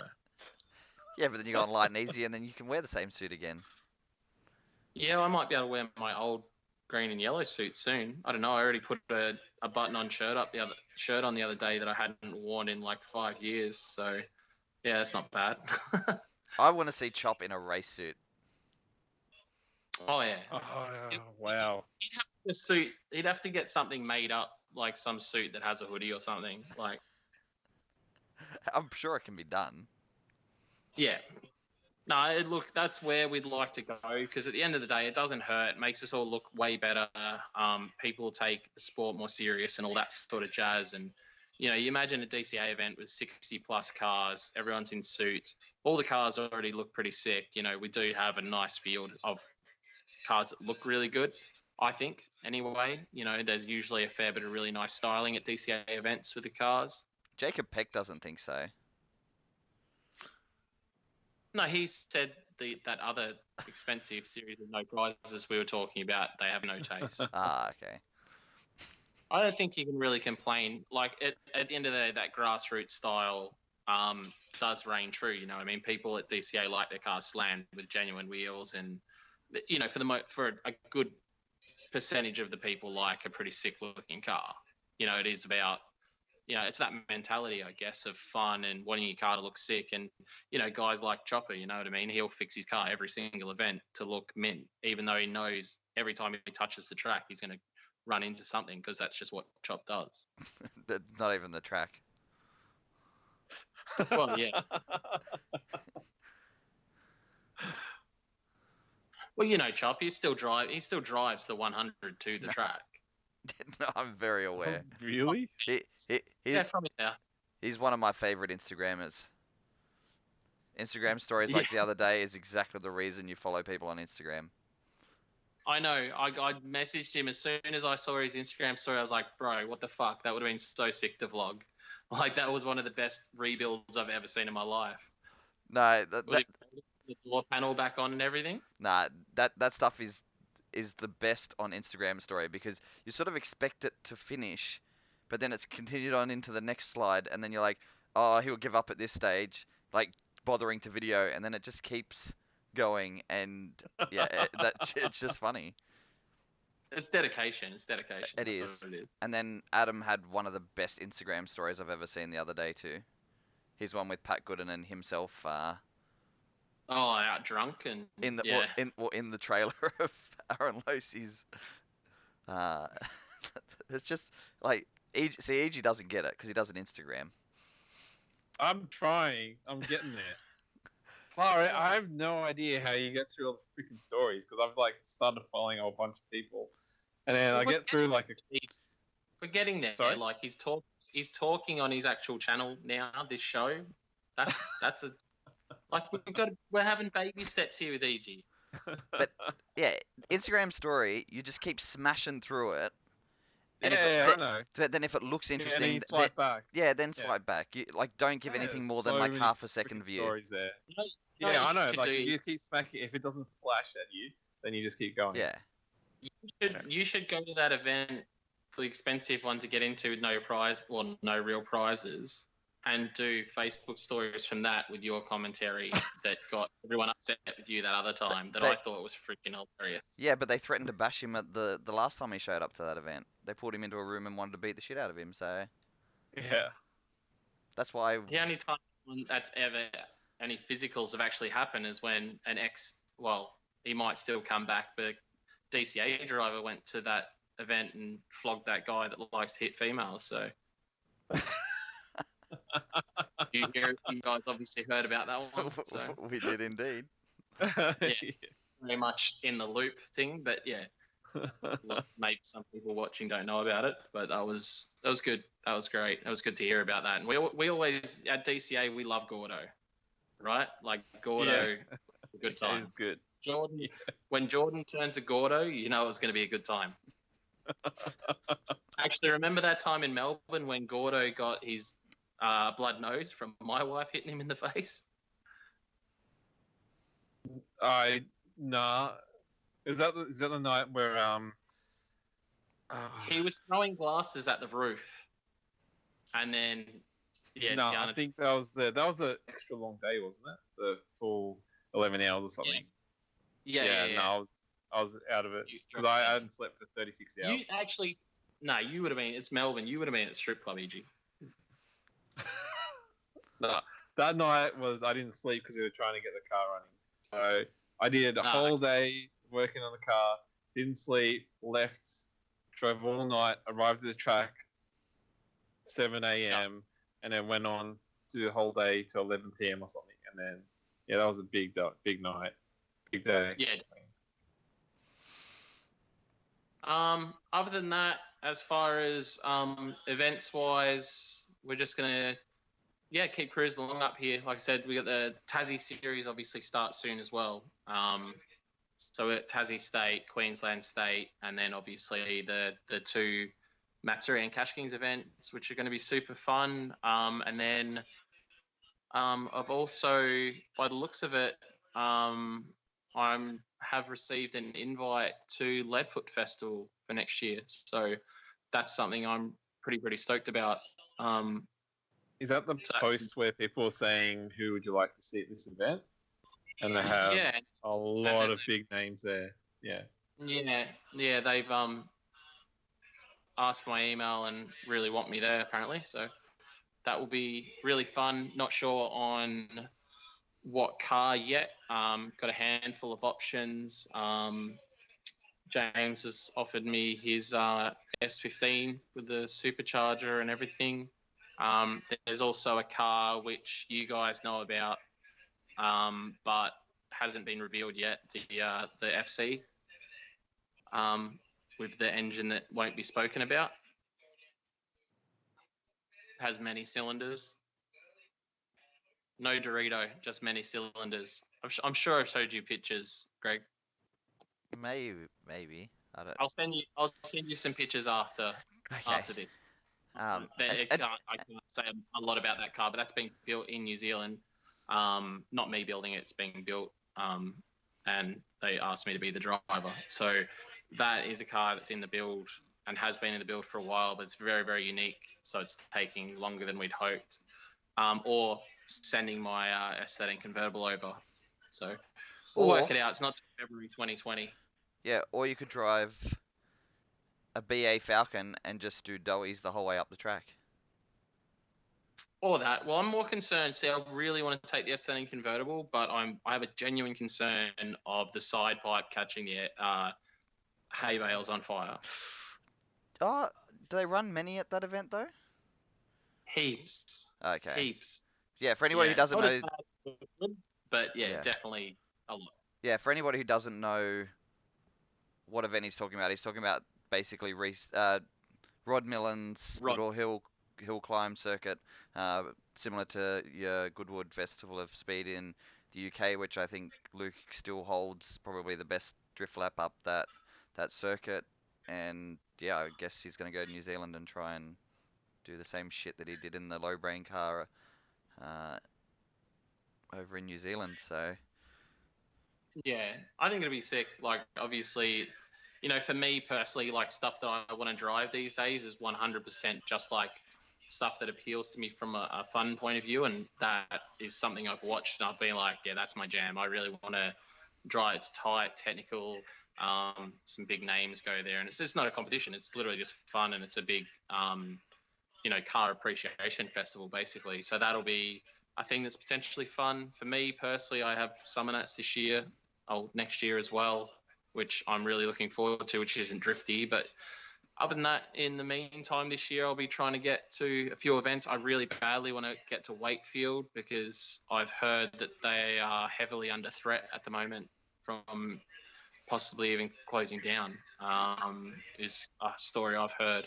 yeah, So yeah, council's coming down hard. So I really need to get down to a rev day ASAP. I really, really do. Yeah, we have two. I think I just had a Two look more at dates. left. Yeah, there's 7th of July, which probably isn't going to be great for you. And then November. So I'll send you November dates and we'll try Cool. and I'll be at the November one. I can't make the July one, so that'd be cool. What's the November date? Because if that was on the way back from Tassie, that'd work pretty sweet. Oh, I didn't even think. No, I think it's later than that. But if worst came to worst, you could always fly down and we'll pick you up in Yeah, there's a I was car for you going to to say, if drive. anything, I'll just leave the shit out in front of EG's house and then fly home. Or yeah, you could do that. Well, now he's got rid of some cars. I could probably, possibly, maybe put a car at the back. Or you could just come up to Sydney because Yeah, I Pembury's got got space. space. Ah, fuck Sydney. Sydney shit. 30th, yeah, which is probably 30th of Oh, that's way less. yeah. Yeah, still, I could definitely leave. Well, I'm actually taking a car down to drift those events as well, but I'm taking the V35, which I have in the build at the moment. Which you'll see on the vlogs. We did a bunch of stuff on it today, so that'll be out on like Friday. Um, back to my old days, actually, you'll love it. I've gone back to the choppies, straight to the bump stops, choppies. Oh mate, the thing's sick. I will put proper suspension into it, but we did choppies today and it was funny, man. So, other than that, guys, I don't have any other real news for you. I know that, or however, I do know that Yoshinori from Japan is very, very keen to come over for Mount Gambier. And there's also some other Japanese interest as well. They're just getting the dates and stuff through now, and they're endeavoring to bring their own cars from Japan. So Wow. that is something super That's super crazy. And yeah. then- Well, look, you know, I mean, it is. It's big prize money. You know, we always have an insane amount of media at Mount Gambier. Having Adam there, exposure is going to be out of control. You know, it is going to be crazy, I think, and you know, I really it's just the Matsuri, and that's the thing people need to remember is it's just the Matsuri. That the Cash King side of it will take up minimal time, you know, and it is fun to watch, and having the call outs and stuff and all that.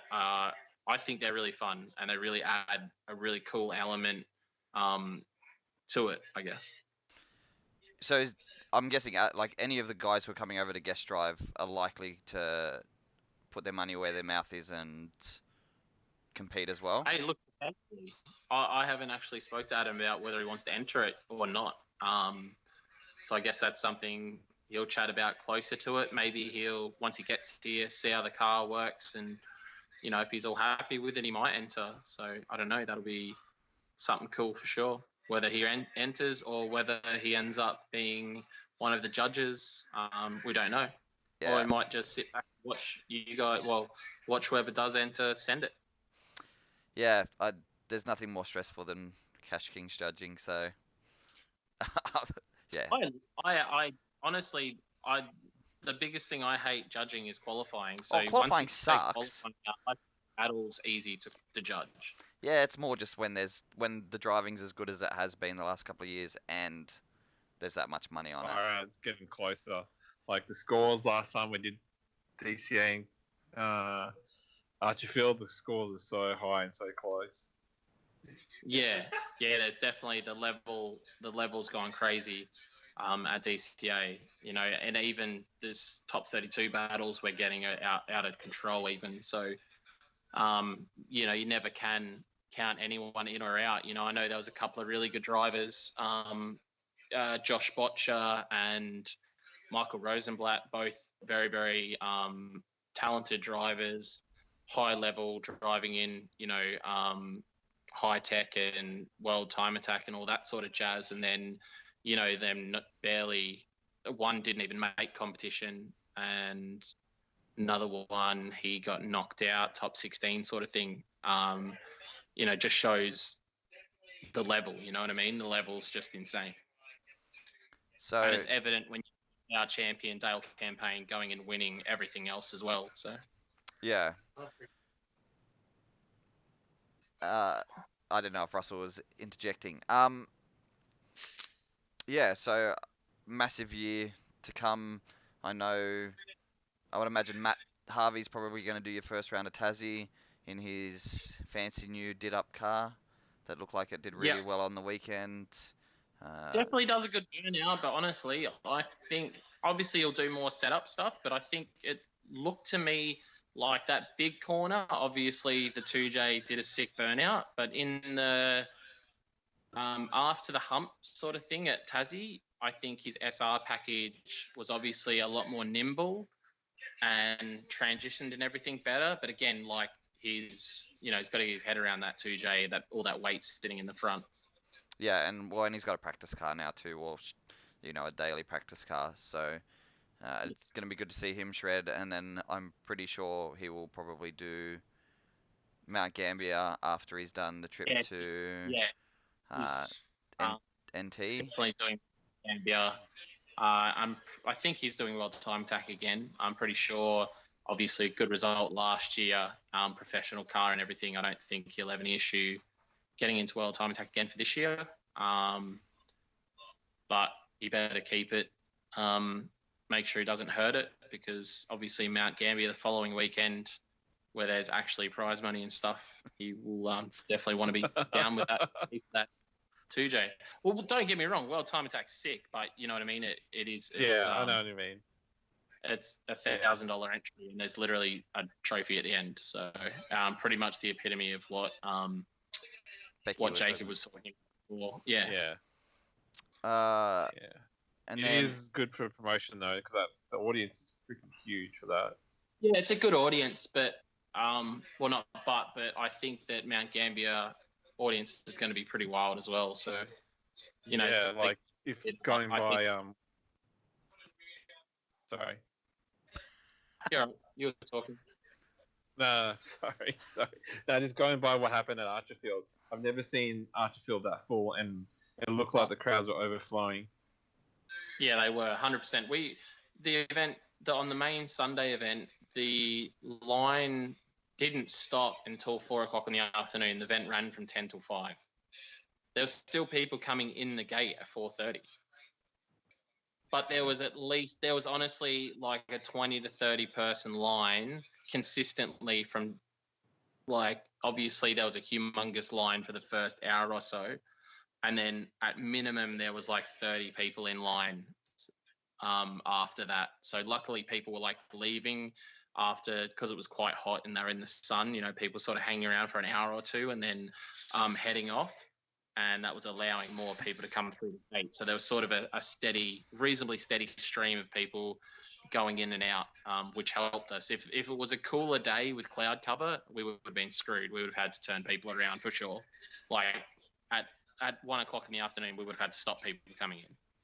Where because it was really hot, people were sort of coming and going. So it allowed us to get more people in, and they were able to see rather than have to turn those people away.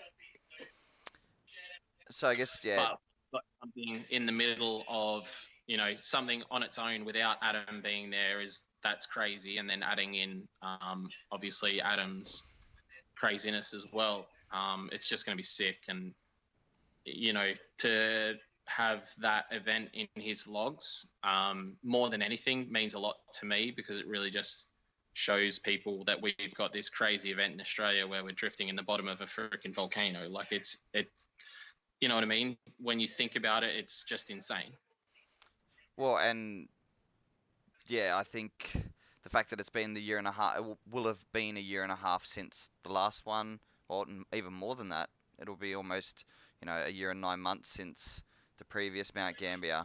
That's how much it'll work out to be. Yeah, because it was around this, no, even earlier than, Oh, I don't, yeah, because we did earlier in the Last year. So year. yeah, no, you're right. Yeah. Yeah, it'll be about a year and a half. more than a year and a half. So I think a lot of people are amped up who have been there before, are keen to get back there.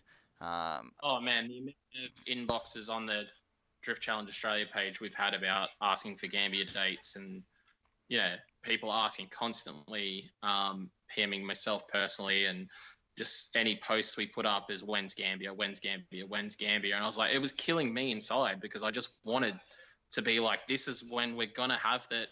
Pretty sure we are, but we just have to wait for the council. And I didn't want to be that guy that announces it and then it gets stuffed around, because like yourself, I don't want people booking and then getting stuffed around. So for the most part, drifters aren't organised and will be booking last second and probably won't be able to find any accommodation because they've tried to book it last second. But for people like yourself who do book straight away, I wanted to make sure those dates were 100% spot on, so I wasn't wasting anybody's time or money. Yeah, and then for anybody who hasn't driven the event before, or has only seen sort of year one version of Mount Gambier videos, the track, well, the park road has already been widened. The council jumped onto that pretty Yeah, early, and that's all last been year, done. it's been extensively widened between last year and this year. Not only that, obviously, the course the first year wasn't set up by DCA. It was actually set up by a third party. And we did give them instructions, but they weren't followed very well at all. So the track ended up super, super tight. And there was probably a lot more car damage needed happened than should have happened. And since then, we've been working out ways to bring the walls further and further and further back. And realistically, it's a really safe course now. You can you definitely don't have to go out and hit walls or anything like that.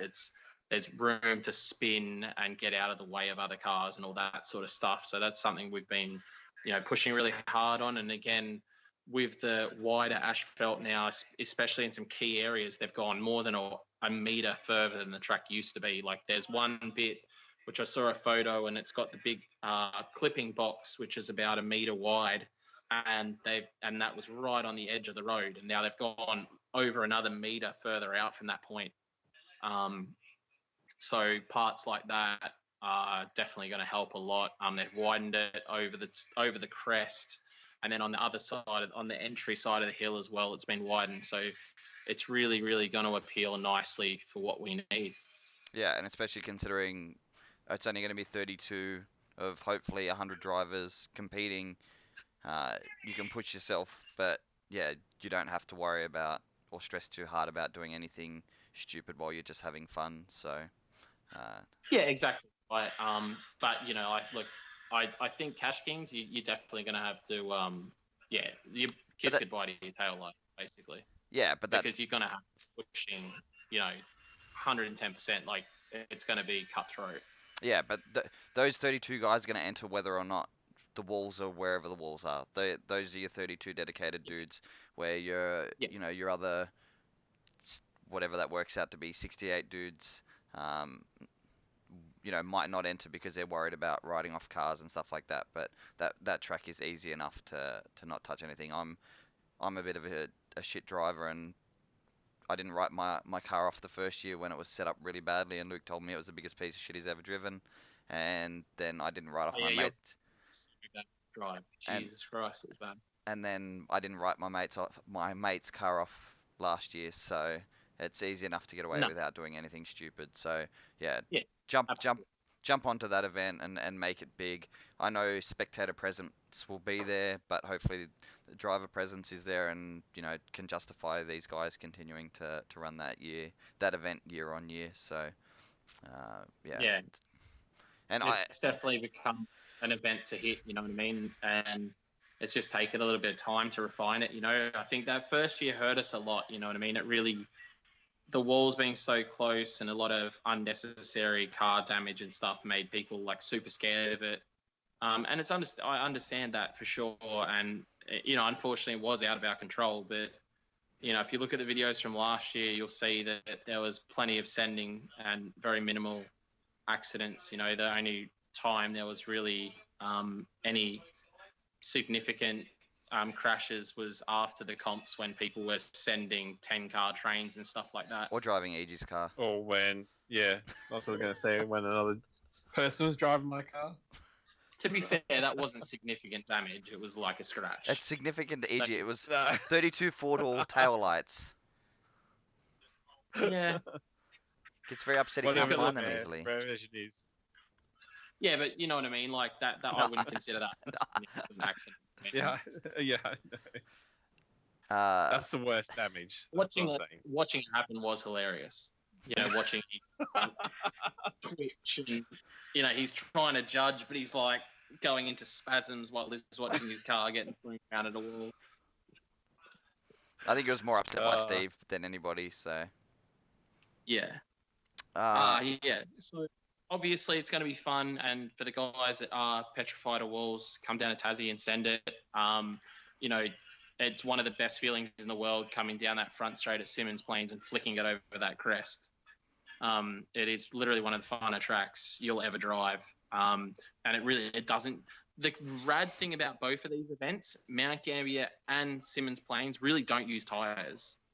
like they're really, really, really nice on tires. Mount Gambier especially is barely uses any tires, and then you've got Tasmania, which similarly doesn't use tires. Like if you don't bake that big corner coming onto the straight, you'll do 50 laps on a set of tires, or 1,000 laps in a Z before you use a set of tires. So Yeah, so get behind those two events. I don't think there's much else sort of coming up that I'm aware of this weekend. I'm pretty sure it's this weekend. No, over the long weekend, it's the final round of Drifting SA. the Uh, summer series, their that's in summer Winchester. series, yeah, wraps up. I know Will, I'm pretty sure he's still watching, put up a good post being like there's 4 points between Scott Miller and Dale Campaign and about 4 millimeters as well. So uh, it's it's going to be on, and I think Jake It Jones looks, is. yeah. See, Dale's like Dale is so consistently good, but then when Miller time happens, man, he can put anyone away when he's on song. And then I think there are a few guys who are popping up and doing the event. I know the Hulk that we spoke about earlier is doing the event. Yeah. Jake Jones is coming out of the woodwork to do the event. So anybody who's in South Australia, get onto that event. Either go drive it or watch it because it should be, it'll be a hell of an end to the season because those guys will be able to spend a couple of months on their car now before, sort of their next events. Or although I think a few of them have got uh, the last round of Vic Drift in a little while, but I think winning their home competition's a little bit more valuable at this stage. So that'll be Yeah. a big one. So um, what do you want to do, EG? Are we done with this one? Oh, Also, one thing is Dale Campaign. We're sending him off to Texas this year from winning the championship last year. Those dates are all locked in. I believe he goes just after Tassie. He'll be heading over to Texas. Was to be driving a Mustang, but now Lucy doesn't have the Mustang anymore. So it he has quite multiple possibly cars. will be driving the R32 that Narioro just was built for Narioro Okay. or something like that. But they'll be hooking him up with a car, and he's actually doing a comp over there because he was going to be going over for like a Matsuri / beer drinking competition. It wasn't a beer, but basically they had a drift event. I have a drifting event over there that has free alcohol. And I'm like, that's just something you couldn't do in Australia. You just couldn't.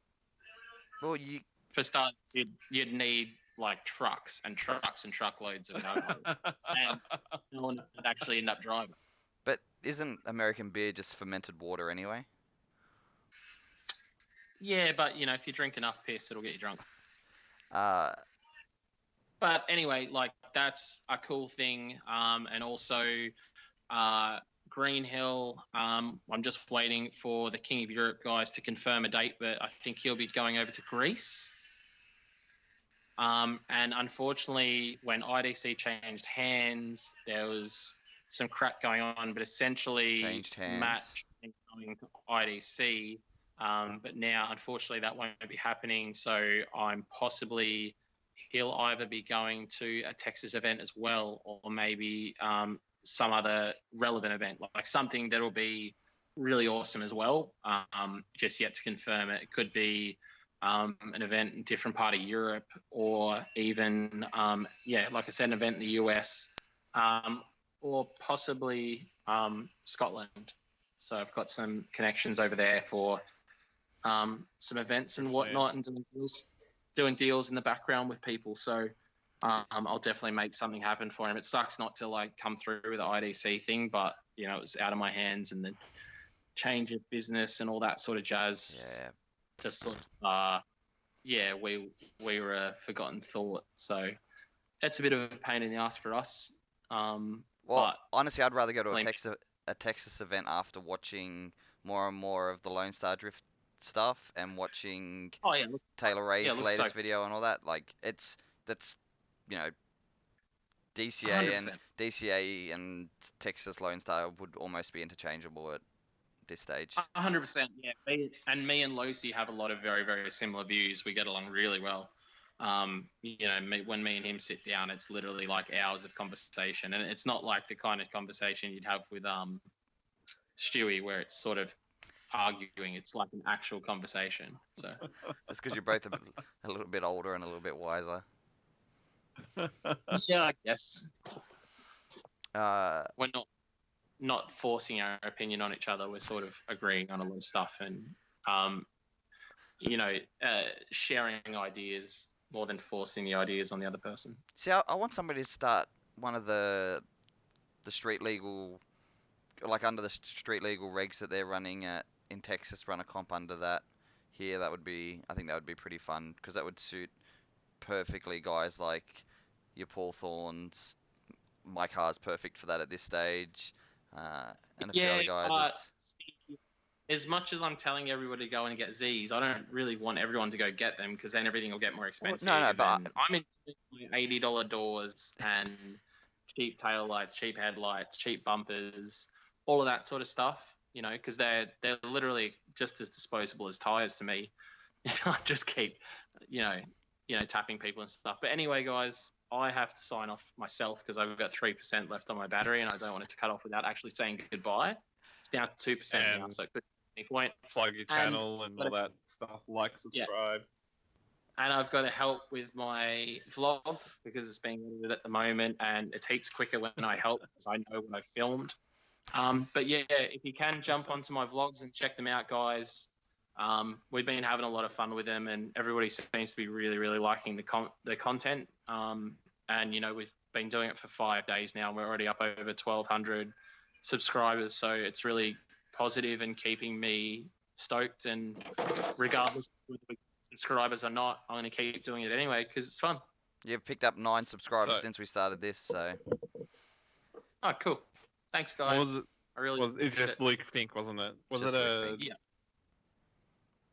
Yeah, just Luke Fink. Not even capitals, just Luke Fink. If you go onto that, if you go onto that Instagram that's thing, Driftsteel80. and, Yeah, the URL's Driftsteel80. I need to work out how to change that. But my phone's on 1% now, guys. All right, Thank you thanks, for having Luke. me. Thanks for jumping Thank on, you. dude. And I'll see you guys again. Good night, Bye. Russell. Good night. Bye-bye. Love you too, Greg. That's my boy. Gigi. Love you, Gigi. Take to the vlog. All sneak peek. All right. Okay. See you guys. Bye. Bye. What the fuck's he pointing at? The chair. Ooh. Literally. He's still connected. I don't even know if we can we get rid of him? I know, we're gonna see. Can we? I Yeah. don't know if See you, dude. Yeah. Alright. Fuck. What a clown. Far. Yeah, so as I was saying, the guys from Drifting SA, I know there's a bunch of them who watch and they're commenting, they're saying it's their biggest field yet, biggest field that will have done an event at the Bend, so yeah, get onto that.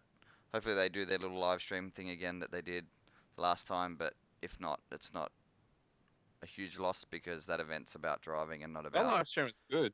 Yeah, I thought it was good. but I not want to do something like that for DCA. but it's not about appeasing the internet. Their event is a driver's event, No. the same as DCA is a driver's event. So as long as the event goes off from a driver's point of view, that's the most important part. And yeah, that's coming to a big end in a couple of weeks. And then hopefully they start getting some more dates and stuff announced for what they've got planned after that. Because I'd like to do a trip to the track at some stage in the next. I really 12 months or hope something? they do But I just an want to do a Australia match. Day event. Yeah, I'd like to do a Matsuri or Yeah. something, some variety. So And then if we can get a whole bunch of other people to come along as well, that'd be really cool. yeah, this time we've had a bit more notice and have a half cage and a car that works and all that jazz. So I'm good to go on that. I guess before we finish up, round 2 of Rally was on the weekend. Our good mates Blaken and Dylan were judging that again, and they had gone up the weekend Who's of. the third judge? I don't even know, but we're not even going to talk about them. Okay.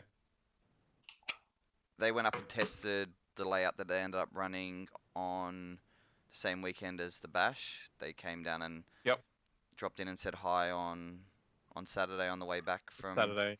on the way back from Coffs on the way back down to Newey, and They were super stoked on it. You know, those two boys worked really hard to get that across the line. That track's always been really stubborn about, sticking to their rules and all that sort of stuff. But there's been a couple of good changes this year with them letting 4-car trains go and then, being allowed to run this other section of track. I think Blake's run it before, but they sort of needed Yeah, I've to, seen videos of it. but they needed to sort of get a couple of cars on there and get the gist of how they would get it all running and stuff like that. And Brock Stevenson used to drive the VU Ute, qualified last. I think he had a disaster during qualifying, and he ended up taking home the event. So over Barry Clark, I'm pretty sure in the finals. So it looked like it went off pretty well. Hopefully, maybe that'll mean that the track might want to reinvest a little bit of money. I don't think they're making a huge amount of money from it all, but maybe some little.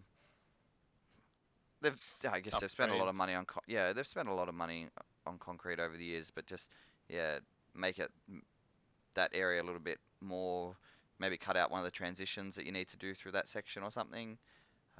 But yeah, it's cool that after all these years, that nobody complained. Well, the internet complained to start with, but then there was no complaints over the weekend about the event, the layout, how it was run, anything like that. So, um, just happy that an event that's it's probably one of the longer running events now that still stands.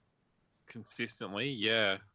I don't think anything Yeah, would. because before it used to be like stadiums, I think. And then everything else is, I guess, relatively new. Yeah, well, maybe Vic Drift, I guess. Oh, yeah, actually, yeah. Vic Vic Drift, Drift, but then they used but to be like Vic Attack or something, or Drift Attack. yeah, but I'm talking, and the fact that they've got 3 tracks that they could run that series on. You've got the Thunderdome, the National Circuit, and Winton, and they've been able to switch it up through those where rallies are pretty. There's only so much you can do at rally, Same. Yeah. and so yeah, big props to those guys for getting that across the line, and hopefully that'll mean that during their Matsuri events that some of the drivers are keen to try that, and yeah, that that mixes it up a little bit. Uh, I posted it in the community group, and Jake's just brought it up in the chat. Thoughts on Peck's video? We had a quick laugh about it before we came on air, and Before, yeah. I Yeah, know that's right. Peck was I think watching. it was. Peck chimed in before giving somebody shit, and then he disappeared. Uh,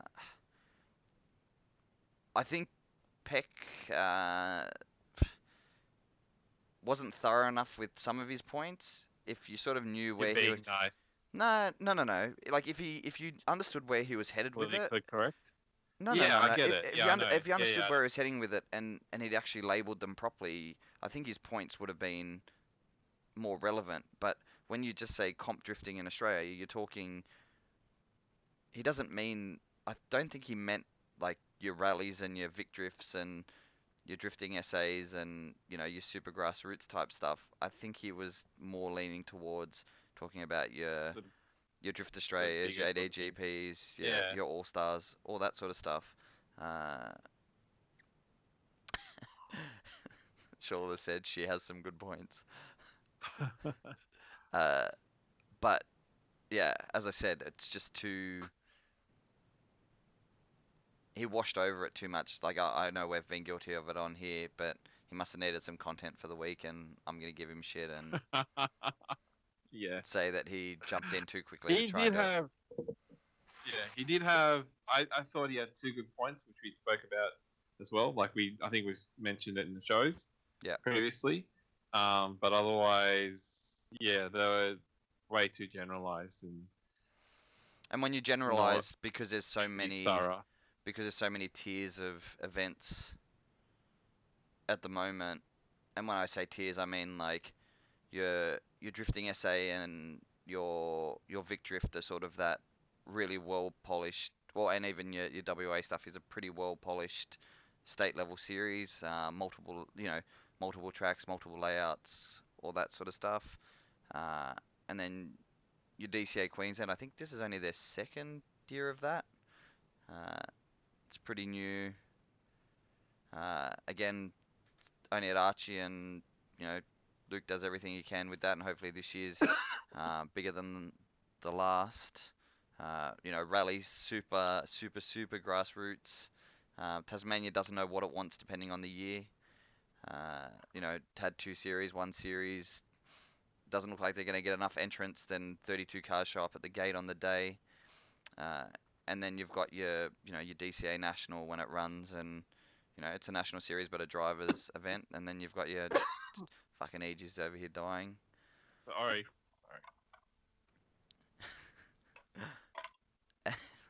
What is Connor talking about? And then you've got your all stars and stuff like that. So the reality is, and where Peck's video. There's a video of is this a random guy, but he looks like Jacob Peck and he's getting hit by a firework. So if you watch the video, I think it was just posted on Facebook recently. Just one of those random funny 10-second clip of a guy getting hit by a firework and it looks exactly like Jacob Peck. Yeah. And Jesus. Still dying. Sorry. You dickhead. Oh, far out. Oh yeah, that was another big thing as well. The go-kart track in Sydney. Well, let's finish on Pecky's one. Yeah, I just Okay. So is he still watching? I hope he's still watching. Nah, he's not. But I just think some of the points are a bit. Some of the points are he's repeated himself a few too many times. But again, I can't throw too much shade where we're good at that ourselves. But I sort of half understand where he's coming from. Just shitty execution, a bit like us sometimes. No, we're perfect. Always and perfect. We're influential. Always right. Very influential. Yeah, that's the word. That's it.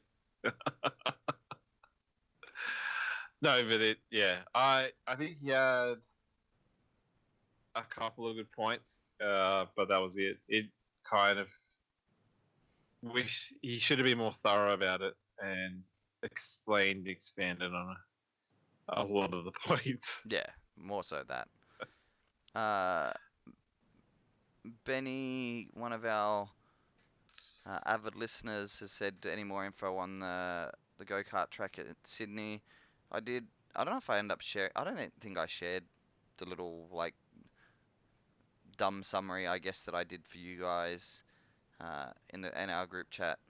I was going to share it on the post in the community group, but I didn't. Comment. From my digging and my understanding, there's always been some sort of agreement, whether it be gentleman agreement or to do with the lease.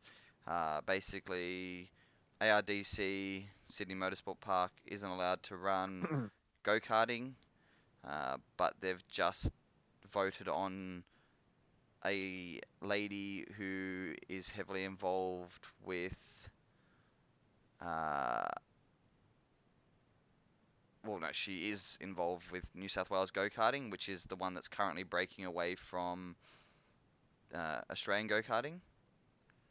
Okay. So there's a big divide currently between karting New South Wales and karting Australia, and so she's on the side of and working for karting New South Wales, and so Gary Holt, who owns the go-kart track, is aligned with Australian go-karting, and from my understanding is that he may not be allowed to run racing anymore because all racing in New South Wales will be sanctioned under New South Wales karting, which he isn't currently aligned with. And now, there was some track inspections done by some New South Wales karting people at Sydney Motorsport Park. It sounds like there's a few underhanded things happening in the background. So he posted up a little shot of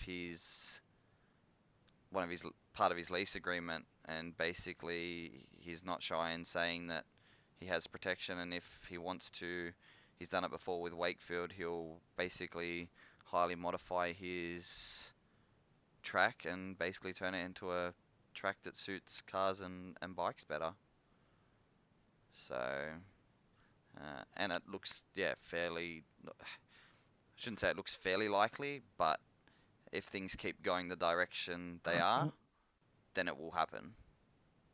Simple as that. And I know there's been a few people already in contact with him from different drifting Yeah. organizations, uh, including, I know one we just spoke to sent a message through. I don't know if he's got any sort of reply. And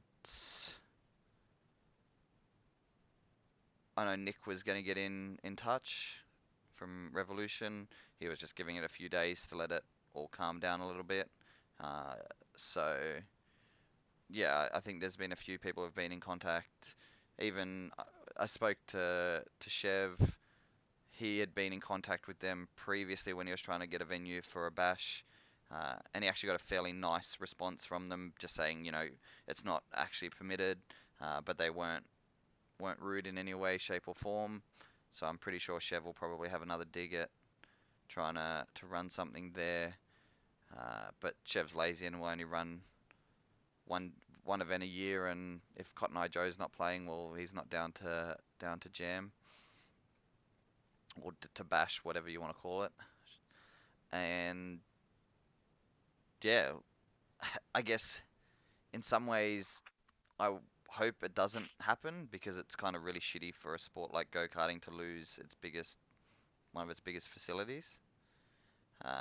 But for selfish reasons, I hope it happens because it means we can. It's just down the road for me, and it's a way better track than what we currently have on offer in Sydney. Like, yeah, like actually in Sydney, I would, go out there. I have the opportunity currently to try and do figure eight once or twice a month, but I've already lost interest in it. But something like that, we'll get some of your dudes to come back into the scene and probably be more regular. So we can hope for it, but then I also don't hope for it in some ways because when that sort of stuff happened with Oran Park, is it like for the drifters? Could you imagine this? Like that's basically the same thing happening for the go karters. So Yeah. I don't think that sort of thing is Yeah. something you wish upon a group. But hopefully, I hope that sort of thing happens purely because I think then places like Luddenham will be like, oh, this shit can work, and a dude with who's been heavily involved with circuit racing is interested in letting the drift guys have use the facility and all that. And I just love the fact that like in his original post he said drift organizations. Yeah. It's not just drifters jumping on a bandwagon being like, oh, can you please let us get involved? It's like, let's have some discussions. Yeah. You Yeah. He's recognized.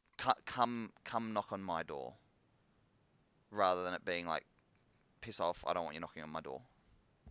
Yeah. So no, it's good. We could go from strength to strength with drifting in New South Wales in the next little while, but again, there's uncertainty around places like Wakefield because the council is just so. Maybe Wakefield will become just a drift track. Because more of the. I doubt it. But most of the noise complaints down there have been from circuit racing. Like the drift events have actually been their better ones. I spoke to the what do they call him? Yeah, but most of the complaints are what caretaker. people can see and not what they can hear. So if they can see an event going on, No. So I could hear that shit. they've still been getting fines because of the stuff that's being pinged on the decibel meter, and then that's why they've had to do the testing of cars each day and all that. And of course, I knew mine was going to get picked on that day because it's got like a super street legal exhaust on it. So he came and checked mine. He's like, quietest yet? So when if I didn't have a muffler, it would have been the worst car at the event. I didn't think it was that Mine's quiet, but loud. Like it doesn't. It had a note though. Like I remember hearing it. And I could definitely tell when you're on a track. yeah, but it's not like. Yeah, but it's not the It's high not ear pitch sort of. piercing. Yeah, it's that No. stuff that's the big killer. So yeah, look, Yeah. I'm not going to get my hopes up about the Eastern Creek Carts thing. I hope if they're going to tear it up, and I think I said it in our in one of the, I think I said it in the community group, if they're gonna tear the track up to reno it, then I hope they let us have a go at it first. Yeah. Just make the last event be a drift event and just open it fully up and just let us fuck some shit up. You know what I mean, though? Like, We'll create our own crossroads and stuff along with all the others that are existing. yeah. But I think the actual hire cart section currently would be a decent section to drift, but it would just be continuous laps and no entry. And I don't think I've only seen it on Google Maps. I've seen it from the fence at Eastern Creek, but I've never actually been there. The bottom section towards the road is the hire cart Yeah. section, and you can see where they've always got it split into the two sections, and then the top section with the slightly longer straight and all that is, Yeah. if you're a member of the club, you can show up and drive pretty much any time as long as there's not an event on. And the hire cart section is actually quite wide and yeah, would be pretty driftable. So, but again, continuous laps, like you'd cook tires real fast. So yeah, that place would be fun, probably for a couple of events, but I think people would get bored of it fairly quickly. So hopefully, Nah, no way. you don't think so? I just- I wouldn't. There's just no massive entry at it. So There's so many different layouts. I think it's bigger than you think it is. I've been there. Yeah. You don't think so?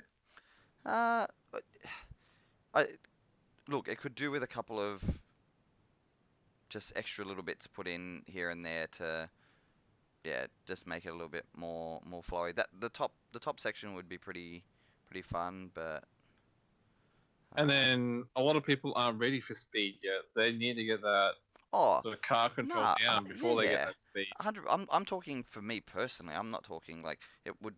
It's the same as Archie. Like having that at everybody's fingertips is, yeah, is perfect. And I guess now that I look at it again, the run down the hill towards the road would be a pretty fun downhill section, especially if they just sort of cut a road straight through a couple of the links uh, on that higher cart section. But as I said, personally, fingers crossed it happens. Uh, but in other ways, I hope it doesn't happen because it means that karting sort of is able to keep their thing, Gets killed off. or hopefully because there's now discrepancies in the lease agreements between the three facilities because they're all under the whatever it's called now, Sydney Dragway, Sydney Motorsport Park, and the go-kart track are all on leased land from the state government and had rules and regs as to what they are and aren't allowed to do. But hopefully that's all become a little bit grey now, and it could open up some possibilities not only at the karting facility but also at the drag strip. Oh yeah, that'd be cool. You know what I mean? Like But it just yeah. it just opens the door. Those sort of discrepancies, because that was one of the reasons that the same reason that karting wasn't supposed to happen at Eastern Creek or at the race circuit was the same reason that drifting and car events aren't supposed to take place at the drag strip. So if those sort of things can be broken, then the possibilities are there. So um, you know yeah, a few good possibilities. So yeah, fingers crossed, but we'll see. But maybe I'm getting too excited by things, but yeah, we'll see. And then, as I said, hopefully that's a bit of a wake up to, not a wake up. I shouldn't say a wake up. I don't sound like a dick. Hopefully it's a bit of an eye opener to London to be like, oh, we can make some more money. Plus, that track would be in direct competition with Luddenham then.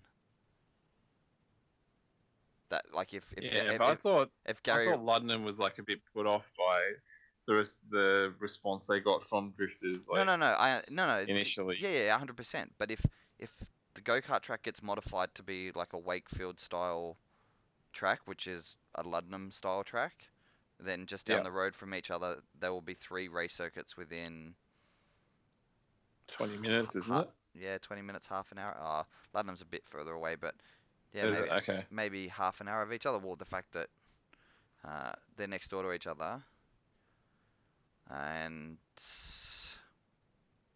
yeah, yeah, we'll see. Daryl's asking if we can get, I think he means Gary on the show. I think from I keep checking Facebook to see what if anything else has sort of come up because he's been pretty active with comments on stuff or liking people's thing, but I think he's overseas currently. So In Bali or something. yeah, so we'll let him sort of get his shit together, and then yeah, look if it sounds like stuff's gonna happen, because we don't care too much for the drama of the go karting stuff and all that. We just want to know whether or not we're gonna be able to drive the place. Uh, but considering there was some anti-drift and anti-car comments about the track out at Tamworth, Raleigh, a few other places uh, in the comments on that post. It sounds like his track's built to handle some shit, and he doesn't do things in halves. So yeah, I guess we'll see. But hopefully it's a bit of a fire under the arse of a couple of the tracks within a distance of there. And then hopefully if God forbid something happens to Wakefield, we're not stung too badly with more of a drift drought here. So see, and if if we got access to Gonna die again. if we got access to that, and hopefully it would be multiple layouts, then I think it would be fun to try and set up like just a Sydney-based little comp again or something like that. I think you would get your numbers back, and I think the considering the amount of money we paid for Figure Eight, I think this sounds like it's probably going to be more reasonable. We could probably justify running a competition there even if 16 cars showed up. We could actually afford, like, a club could afford to do it, and drivers could afford to pay to make it happen. So, and that would be a fun place to do a street legal car type event where you got to keep all your glass and have the factory motor and sort of that sort of setup in the car. So Yeah, cool. yeah, we'll see. But this is all the last few days where I've been watching that post, being like, oh, this would be so much like this sort of fun shit that we You could do mean if we had it. dreaming? Yeah, Yeah. but just the possibilities that opens up because it is so central again. So, and people don't like traveling. I it, Yeah, generally. I I, think the Sydney people were a lot least travelled, I think. oh, 100%. The number of people that I know from Figure Eight and from Figure Eight nights that could do, like, if you're not far from the M5, the drive to Wakefield is easy. But those people don't make the trip to Wakefield because they're intimidated or just intimidated by the distance and all this sort of stuff. And you're just like, it's really not that bad. And then the guys who are sort of Northern Beaches side and make the trip down are sort of like, well, Port's not a hard drive up either. And then it's sort of like, oh, like you don't do the trip up to Port, so you're literally holding out for stuff to happen in Sydney. So Yeah. I don't know. It's a They bit just want weird. stuff handed to them. Yeah, it's weird. People are weird like that. But yet I think but you're sitting I two think hours of that's these days. but Yeah. you're sitting 2 hours of traffic to get from the interchange at the M7 and M5 or the M4 to then get into the city. You'll sit in traffic for 2 hours, but on a Sunday when there's no traffic, you won't do 2 hours of pure cruising to a racetrack. So I don't know. People are funny. Logan's like, you could run multiple layouts. Well, we don't know if you could run multiple layouts because if they modify the track, we don't know what extent they'd modify the track to, and then what that layout would look like. That's why I'm more talking. You would hope that it would cater for more than that. Sydney is a casual drive down the road. Ty, people are fucking lazy in Sydney. I swear to God. But yeah, I don't know. Mixed feelings, but you know, my brain says it would be really good, but my heart says I feel bad for karting. So, and I'm sitting here on Google Maps just staring at the layout, the track being like, oh, it'd be for fun sections, some fun sections to hit, and just some places where you're like, oh, if they could just arc that, just add a little bit of asphalt there, that would make that a little bit nicer and stuff like that. So, yeah, I guess update on last week's episode. Uh, we haven't heard anything back from Rob yet. I think there's still a push to run. There's fucking Mark. Uh, there's still a push to run Spring Jam. It might be the last drift event there. We shall see. Yeah. Keep pushing that petition and stuff like that. My biggest fear also uh, with this sort of thing happening is that then people will just stop going to places like Port, and it will just hurt places like Port. So that's the hard part.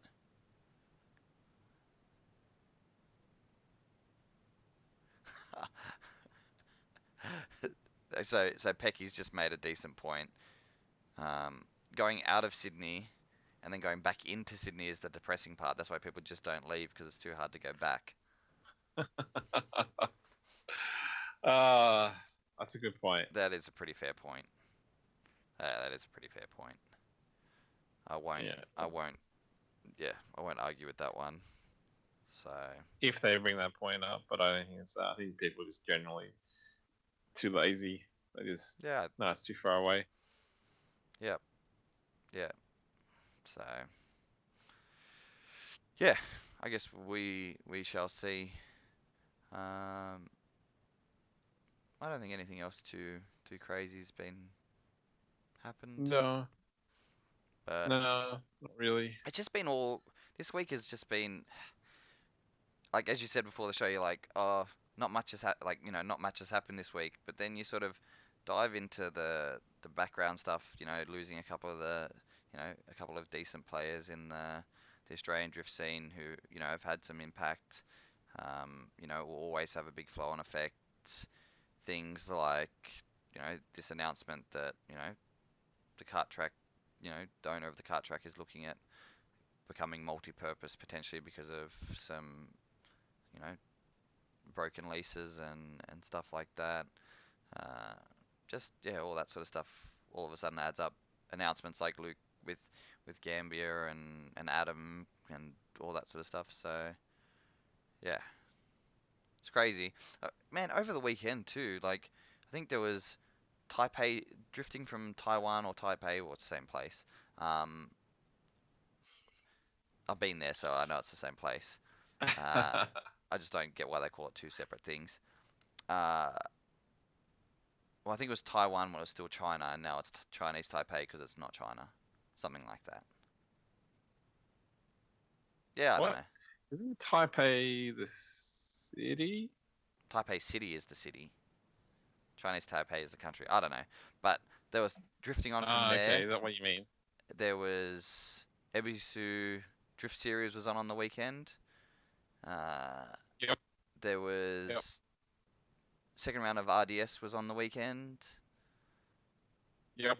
I think this weekend coming up is, or really soon is, the second or third round of Drift Games National Series, not the Extreme. There's just, if you want to follow drifting and you love drifting, there's an absolute shitload of drifting. Oh, Final Bout was on. What? That's still going? I thought Yeah, they had like the nah, final. that Final Bout kicked up again. So I think Final Bout was on at US Air. is that still the same? Yeah. Okay. Shit. I thought Uh, that place has been canned. Like they said they're tearing it down or something. Nah, that still Nah. happened. What else was on? Club Loose East Coast Bash was on, which is like where the OGs like Chris Forsberg and This is Ryan Turk American and all that. events. Yeah, all these guys started. Yeah. Like yeah, if you want drift content, there's like you just everybody sits back and's like, oh, when drifting becomes more mainstream and all this sort of shit. I'm not sure how much more mainstream it can really get, other than like getting the coverage of a Formula One. But I don't know. There's fuckload of drifting on. Like I used to sit and try and watch like or follow pretty much every event that. Oh yeah, BDC was on at Driftland on the weekend. Like this is what I mean. Like there's a lot of drifting going on around the world and different styles. Different types of events. So yeah, I, again, when you talk like that, it seems pretty fucking mainstream to me. I think they mean like Socially TV or acceptable? something like that. Yeah, probably. I think. Well, weren't they saying that D1NZ was like the more popular motorsport in New Zealand as like the supercars are to here in Australia? Probably. They're still pretty race car based over there too, though. Are they? Okay, I don't know. They I'm just they guessing. produce a lot of good Someone drivers. was I don't know what. mentioning that. Yeah, I don't know what it's like. If it's I, the talent. I thought that there's more audience in D1NZ than any other race car category. And that's why they get the large sponsorship, because that's like the main racing series. But I just don't think that like Logan's just said, it just needs to get more professional. I don't know. Speedway isn't all that professional other than maybe your couple of top outlaws type series and stuff like that. Same with drag racing, same with, you know, circuit racing. Like yeah, like they have rules that mean you have to wear fire suits and all that sort of stuff. That doesn't make it professional and make people want to sponsor you. That's just Yeah, but I think that's it's the their regs. appearance. It's like Yeah, but maybe. because they set the regs, then there's that as a side effect, it appears to be professional, and people are like, oh, that looks like race cars. I want to sponsor that shit. Yeah, I still don't think it drops out of the sky that easily. So, um, yeah, I don't know. Skip. That's just my opinion on it, but I just think yeah, what what the turning point that drifting's at currently, I think, is that you know one or two of the big series is finding its feet, and if you want to go and do it, look professional, get your shit together, get your social media in order, do all that, put a car in Europe uh, and do drift masters, put a car in the States and do Formula Drift in whichever you can do to build where you want to be. Get a car in Japan and go and do FD Japan or D1 and make those choices yourself as a driver and don't expect to fall into a drive, because even your NASCARs and Formula Ones now are starting to you know move more towards people paying for their drives. So that's just the way it is. And if you want it, then you got to work hard for it. And then you look at guys like Adam and that who have done that. So yeah, I just don't think you're gonna get. Yeah, I don't know. Maybe build it and they will come. But when a series like D1NZ is still those guys working their ass off to get money to make that stuff work, yeah, you know, is what it is really. So Oh, they definitely have to work up. It's like I was talking to someone the other day about they were a boxer or something like that, like and actually competitive, but because there's so many people in that sport, because you said you can actually make a living off it. So, but say there's 1,000 people, realistically only the top tier, whatever that, 30 people will actually be able to make a living off it, and you're all at the bottom. You still earn maybe $80 a match, a round, or whatever. I have no idea what yeah, the term is. So, but then it'd be $80 for maybe a couple of weeks period, because you'd only have one match or something. So you have to work your way up. You have to get better. There has to be shit kickers at the bottom that and entering, and then getting better and better and moving up that tier.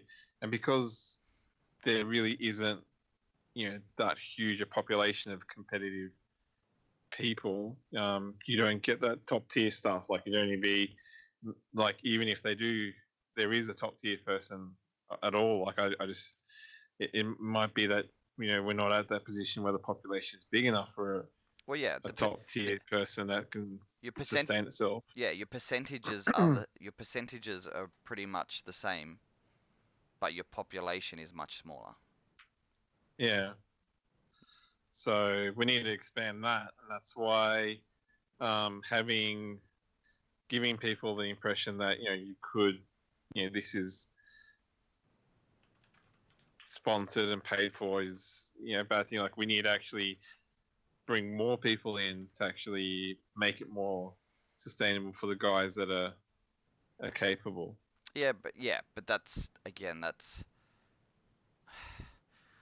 you can do it with any sport, but you've got the entry point at that stage has to be cheap. Yeah, It has that's to be, right. and it has to appear cheap, and then people will have to spend as much money as they possibly can at that low level, feeling like they're gaining a lot by spending that money. And when Yeah, I go through the same shit trying to convince people in skating the same thing. Like there are a lot of people who love something but aren't that good at it. So, but they want to spend their money going and doing it often. So you give, drifters who aren't that good a cheap car that works all the time. Well, they go out and they stick to a cheap car that works all the time, and they go and spend a crap load of money on track time. That money being spent on track time is worth a whole lot more to the community than that person going and buying a $15,000 gearbox. yeah. Because that Or even still, like, $15,000 is worth a whole lot more to a track than it is to a gearbox manufacturer, because they're making money yeah, from race cars anyway. yeah. Even still, like, if they're happy to stay like at a low level, low tier, we're not low, like a low tier comp, and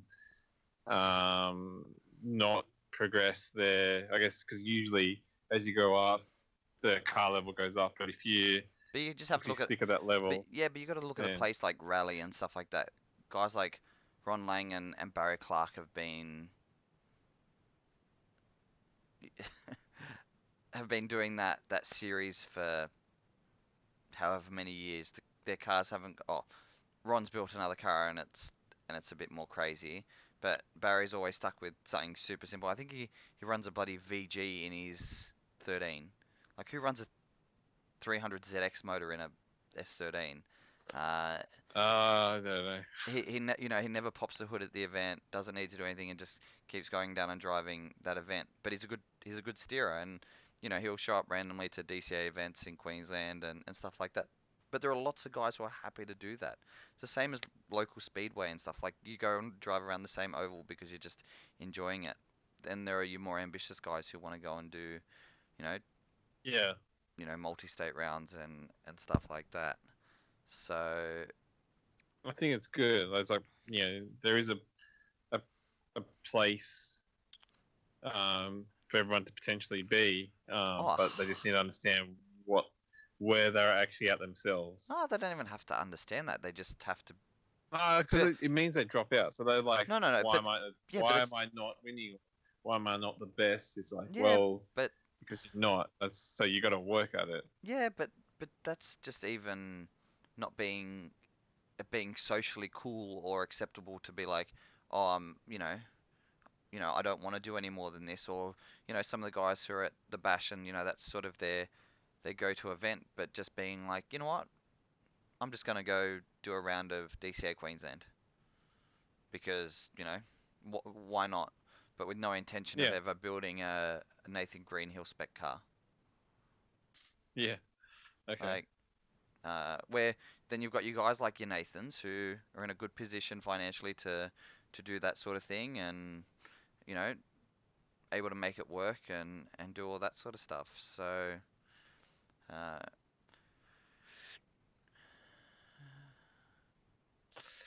yeah. It's interesting, but I definitely think there needs to be more population. So we need to oh, promote it more, get more people in, and then keep them in here. but I think the wave back towards the cheap car that sort of I guess I would say that you know, your couple of vloggers going back to super basic cars after the missile crisis, because the missile crisis was a bit bad, because it just meant the car was disposable, so it was no longer cheap.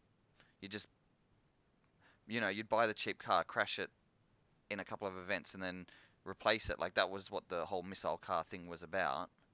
And plus, it didn't Yeah, look real I think they professional. got the wrong idea. I Oh think no, no, of people were course, like, yeah, of course. potentially But that's what I'm saying. smashing it. Yeah, that was. But that's why I'm saying the missile And that crisis was, time. But yeah, okay. now it's sort of gone a little bit past that, and it's turned into what a lot of your vloggers and stuff are doing, and it just being cheap, reliable cars that run all day.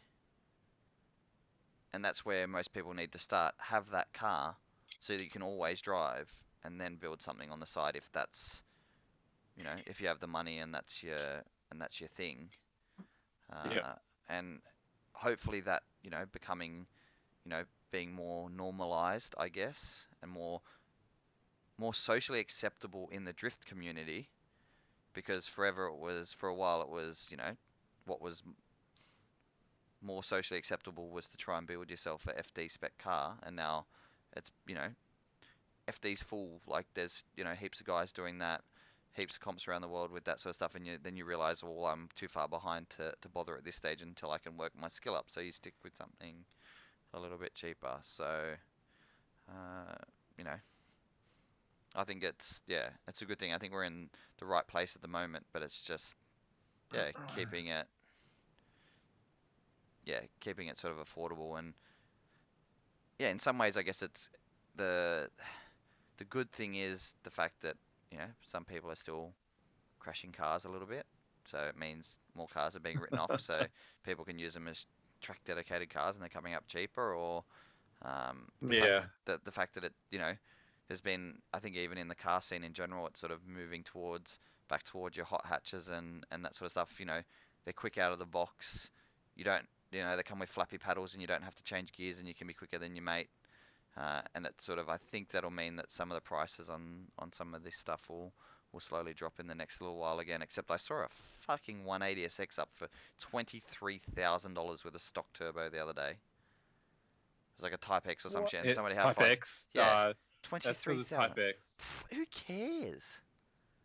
They've been going up in price It's a lot. fucking ridiculous. It's not a GTR or something. Like, fucking Type Type X. X. It's people. I think someone started posting it for 16 grand, and the next person posted it for 18, and the next person was like 20, and it just, you know how that goes. It keeps going up. Yeah, I don't know. So, but see, Yeah. See. yeah, but see, like Ty's saying, like about prize money and stuff like that. And, you know, as Ty says, he's not a comp guy. But a guy like Ty not doing comps is what the scene needs. Because he shows up, pays his entry fee, gets on track, drives, will keep a car that's going to run every event that he wants it to drive, and not go, oh, I need a gazillion horsepower, unless he's going to try and, you know, win the Instagram or something. And he's the sort of dude who's worth more money to the community than somebody who does only a couple of events and has the $100,000 car, because they can't afford to get on track, and that doesn't keep the tracks open. And that, like, it's as simple as that. Like, those guys are the guys who keep the scene alive, because they fill the track days. Like, plain and simple. Without your normal practice track days, the comps and stuff don't exist. Oh, fuck. They exist. But, like, man, the driving is. But it will die really You quickly. can tell when someone. But where does your new blood come from? Like, people can say they're going to stick to it forever. No, because they only do comps. Like, we've seen those guys. Yeah. They would only do comps, and then you've seen how they drive. They're like, but you guys need to go to a practice day. But what? Yeah. But what happens? But they've had to have done at least one practice day before they go and do that. Yeah, and that's when they think they're pro, and that's it. But I understand. But there won't be those practice days, so they can't even do one. Go, compete. But they won't want to compete because they've never even done it before. No, I think they don't give a. They'll just go, yeah, I'm pretty No, good steering but it's not on the about. street, man. I skidded this roundabout out the back for like 3 laps, and then Nah. I was out of there, and then no one could keep up with me. Like, And then they're going to build $100,000 race car and show up to an event. yeah, That, because that they're that's full of not confidence. that's not going to happen. No. What they're gonna do? They're gonna take that car. They're gonna lose. They say the car's a problem. That's not going to. That's why I didn't. That's why I didn't qualify. That's That's why I didn't get through the comp. that's not what's going to happen. If there is no practice That's what is days. happening. And there's so many people like that. Yeah, but like if there's no I literally that's no so, if there's no practice day to go and drive and at least turn a skid, you're not going to build $100,000 race car. okay. This is a true story. We were out inspecting street lights. This random guy in R31 comes through. It was pretty decent burnout. Pops the tires. For some reason, I don't know why. Inspecting street lights, it just sort of burst by themselves. We go and have a chat with him. Don't know who he is. He's like, I'm keen for like a sponsored drive. Like, who do you guys reckon I should go to get sponsored? And then, they'll give me a car and stuff. I'm like, are you serious? And he's like, yeah, I'm 100% serious because, you saw me tear up that. I mean, you saw me how well I inspected those street lights. No one could beat me. Yeah, but the reality is with that, it will go no further than that conversation that you had in the sticks. Well, no, yeah, I can't actually remember what he looks like. If he's Like he but, could have actually, he could be in a comp, and I wouldn't even know but if because I just don't go to all the comps. but if he's that basic, he's never going to have enough money to afford to build $100,000 race car to go racing. Just bank that period. It's like, oh hey, I need 20 grand. You That definitely get 20. that shit Bank does personal loan. that shit doesn't happen anymore. No, I'm and not now, but like I'm saying at the time, the last couple of years is Yeah. getting loans. I've heard is difficult, but before they're pretty easy with lending money. So But and then it's super simple. Like, where does the money for prize money for Lone Star Drift and stuff come from? From running their own days. So if a group like your Revolution Motorsports or somebody or DCA who runs their own events is then Yep. getting a decent amount of money flowing through the series, then even without sponsors, they can afford to give away money as cash prizes to entice people to come. Or, you know, events like Mount Gambier where the track time is there and people want to risk the money to try and win big money, and Yeah. you just rely on the gamble. So yeah, at this stage within Australia, and back to Pecky's video a little bit, it's yeah, keeping it basic really. um, I think I think that's the advice we're giving you as well, Greg. I'm keeping it pretty And your basic. car is fast. Jeez. Nah, it's I think it's slow in a straight line. I think next time I see you on track, it's going to be twin turbo, twin supercharged. On NOS. Nah. It's just Yeah. gonna But just you still have your rep wheels. You still have the replica. Oh, Oh, no, I'm- sorry, genuine rotors. yeah, I'm ordering another 4.2 so that it's always good in pictures. Look, the only thing that's happening when it goes to Queensland is getting the Link ECU put in it that's already sitting there to go in. So, Okay. and that means I can fuck off those ugly gauges and like set up like a little tablet on or something. So, simple as that. It also means I can Okay. turn my fans on earlier, so I don't have to do janky wiring and shit. Yeah. The fans coming on at 93 is too hot. Man, those engines run hot, don't they? Yeah, That's what I understand. heard. Yeah, but that's why like it would be good just to not. I could get more laps out of the car by having it. Yeah, with the ECU in it. Yeah, okay. Well, that's my hope anyway. So, and I want to aim my washer bottle to my coolers in the front, so I can just like. Psh, psh. So, but yeah, well, Has that thing got an oil cooler just yeah. on the engine? It does. Oh, Okay. no, I've put one on. Oh, you have. Yeah, Okay. yeah, it doesn't come with one factory. I've put a bigger sump on it Oh, okay. that has And still get hot. drain spots for our twin turbo kit. Yeah, you picked that from Cobra, didn't Nah, you? that's all they have. And factory they have a power steering cooler. Okay. But I might need to do some speed holes or something in the front bar or whatever. But then there's styrofoam and a big aluminium crash bar in the front, so I don't know. Yeah, okay. But yeah, no, I might just slow in to get off the line.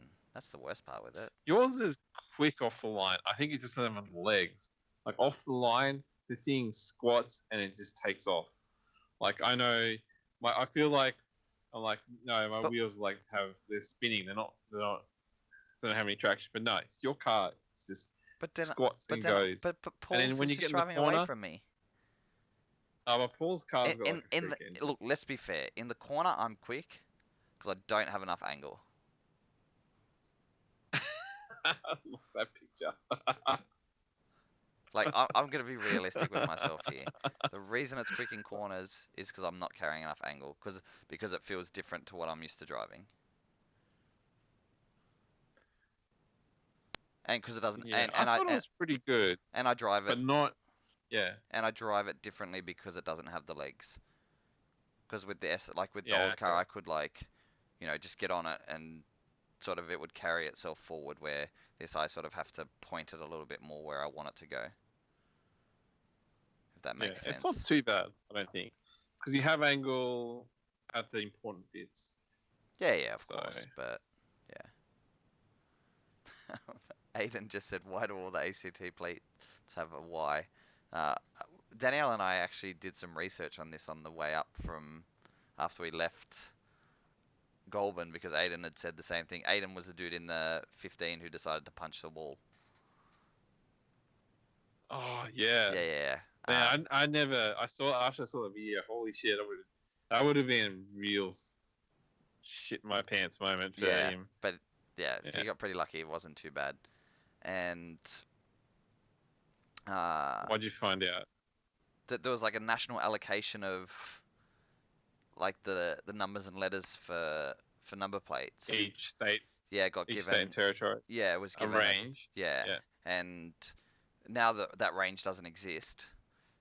Every state can just use whatever the hell they want. But yeah, the ACT was given just Y. Like Y was the first one, and then whatever combination after that, and that's why all the Ys are on the Ys of the Ys in Canberra with the Ys. Yep. That's pretty much the story. It's not even that exciting. No. All you can say at the end of it is, well, now you know you can't even say why.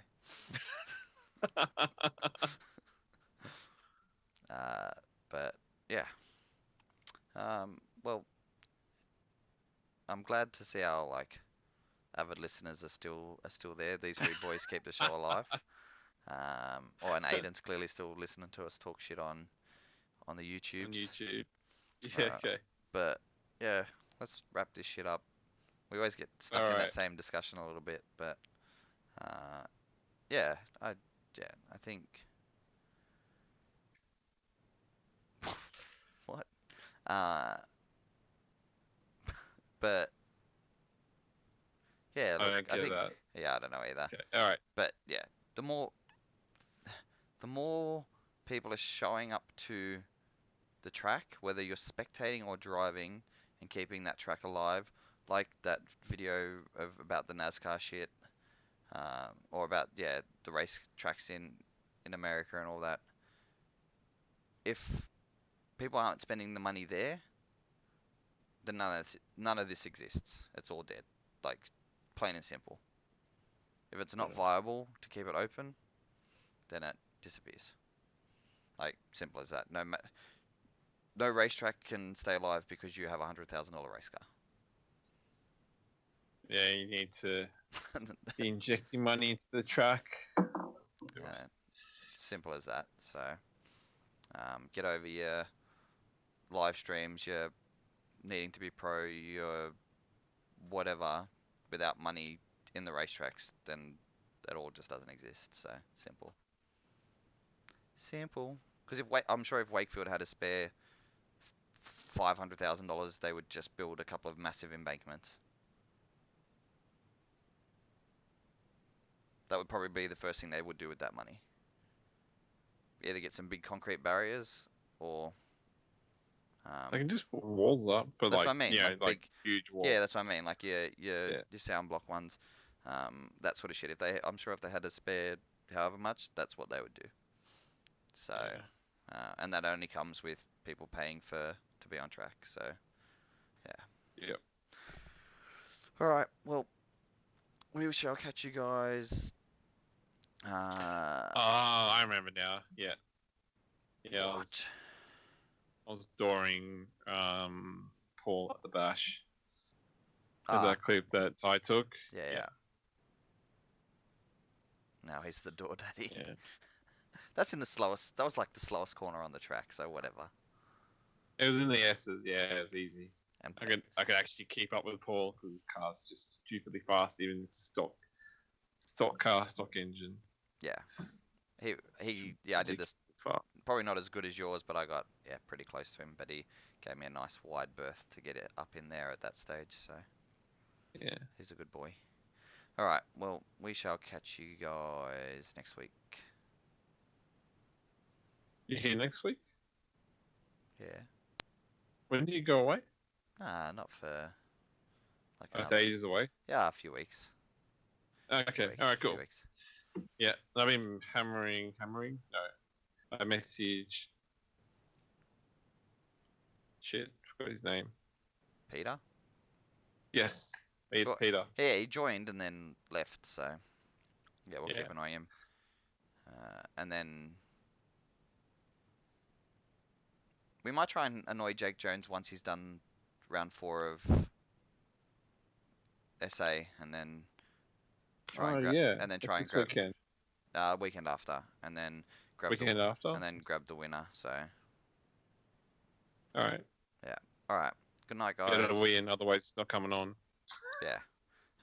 Good night. Good night, Ty. Go to bed. I need to do the same. And yeah, we'll catch you guys next week. And yeah, go watch Ty's vlog. I haven't watched it yet, but his stuff from Poland's coming up. So Yeah, have a cool. look. Oh, he's here. he's there. All right. Well, we're gonna catch Peter at some stage. Yeah, I gotta get him on. He keeps like. Well, yeah, he's Pushing me totally away. watching there in the darkness. All right. Yeah. All right. Okay. We're killing the stream. All right. Okay, Bye, bye. guys. Bye. 34.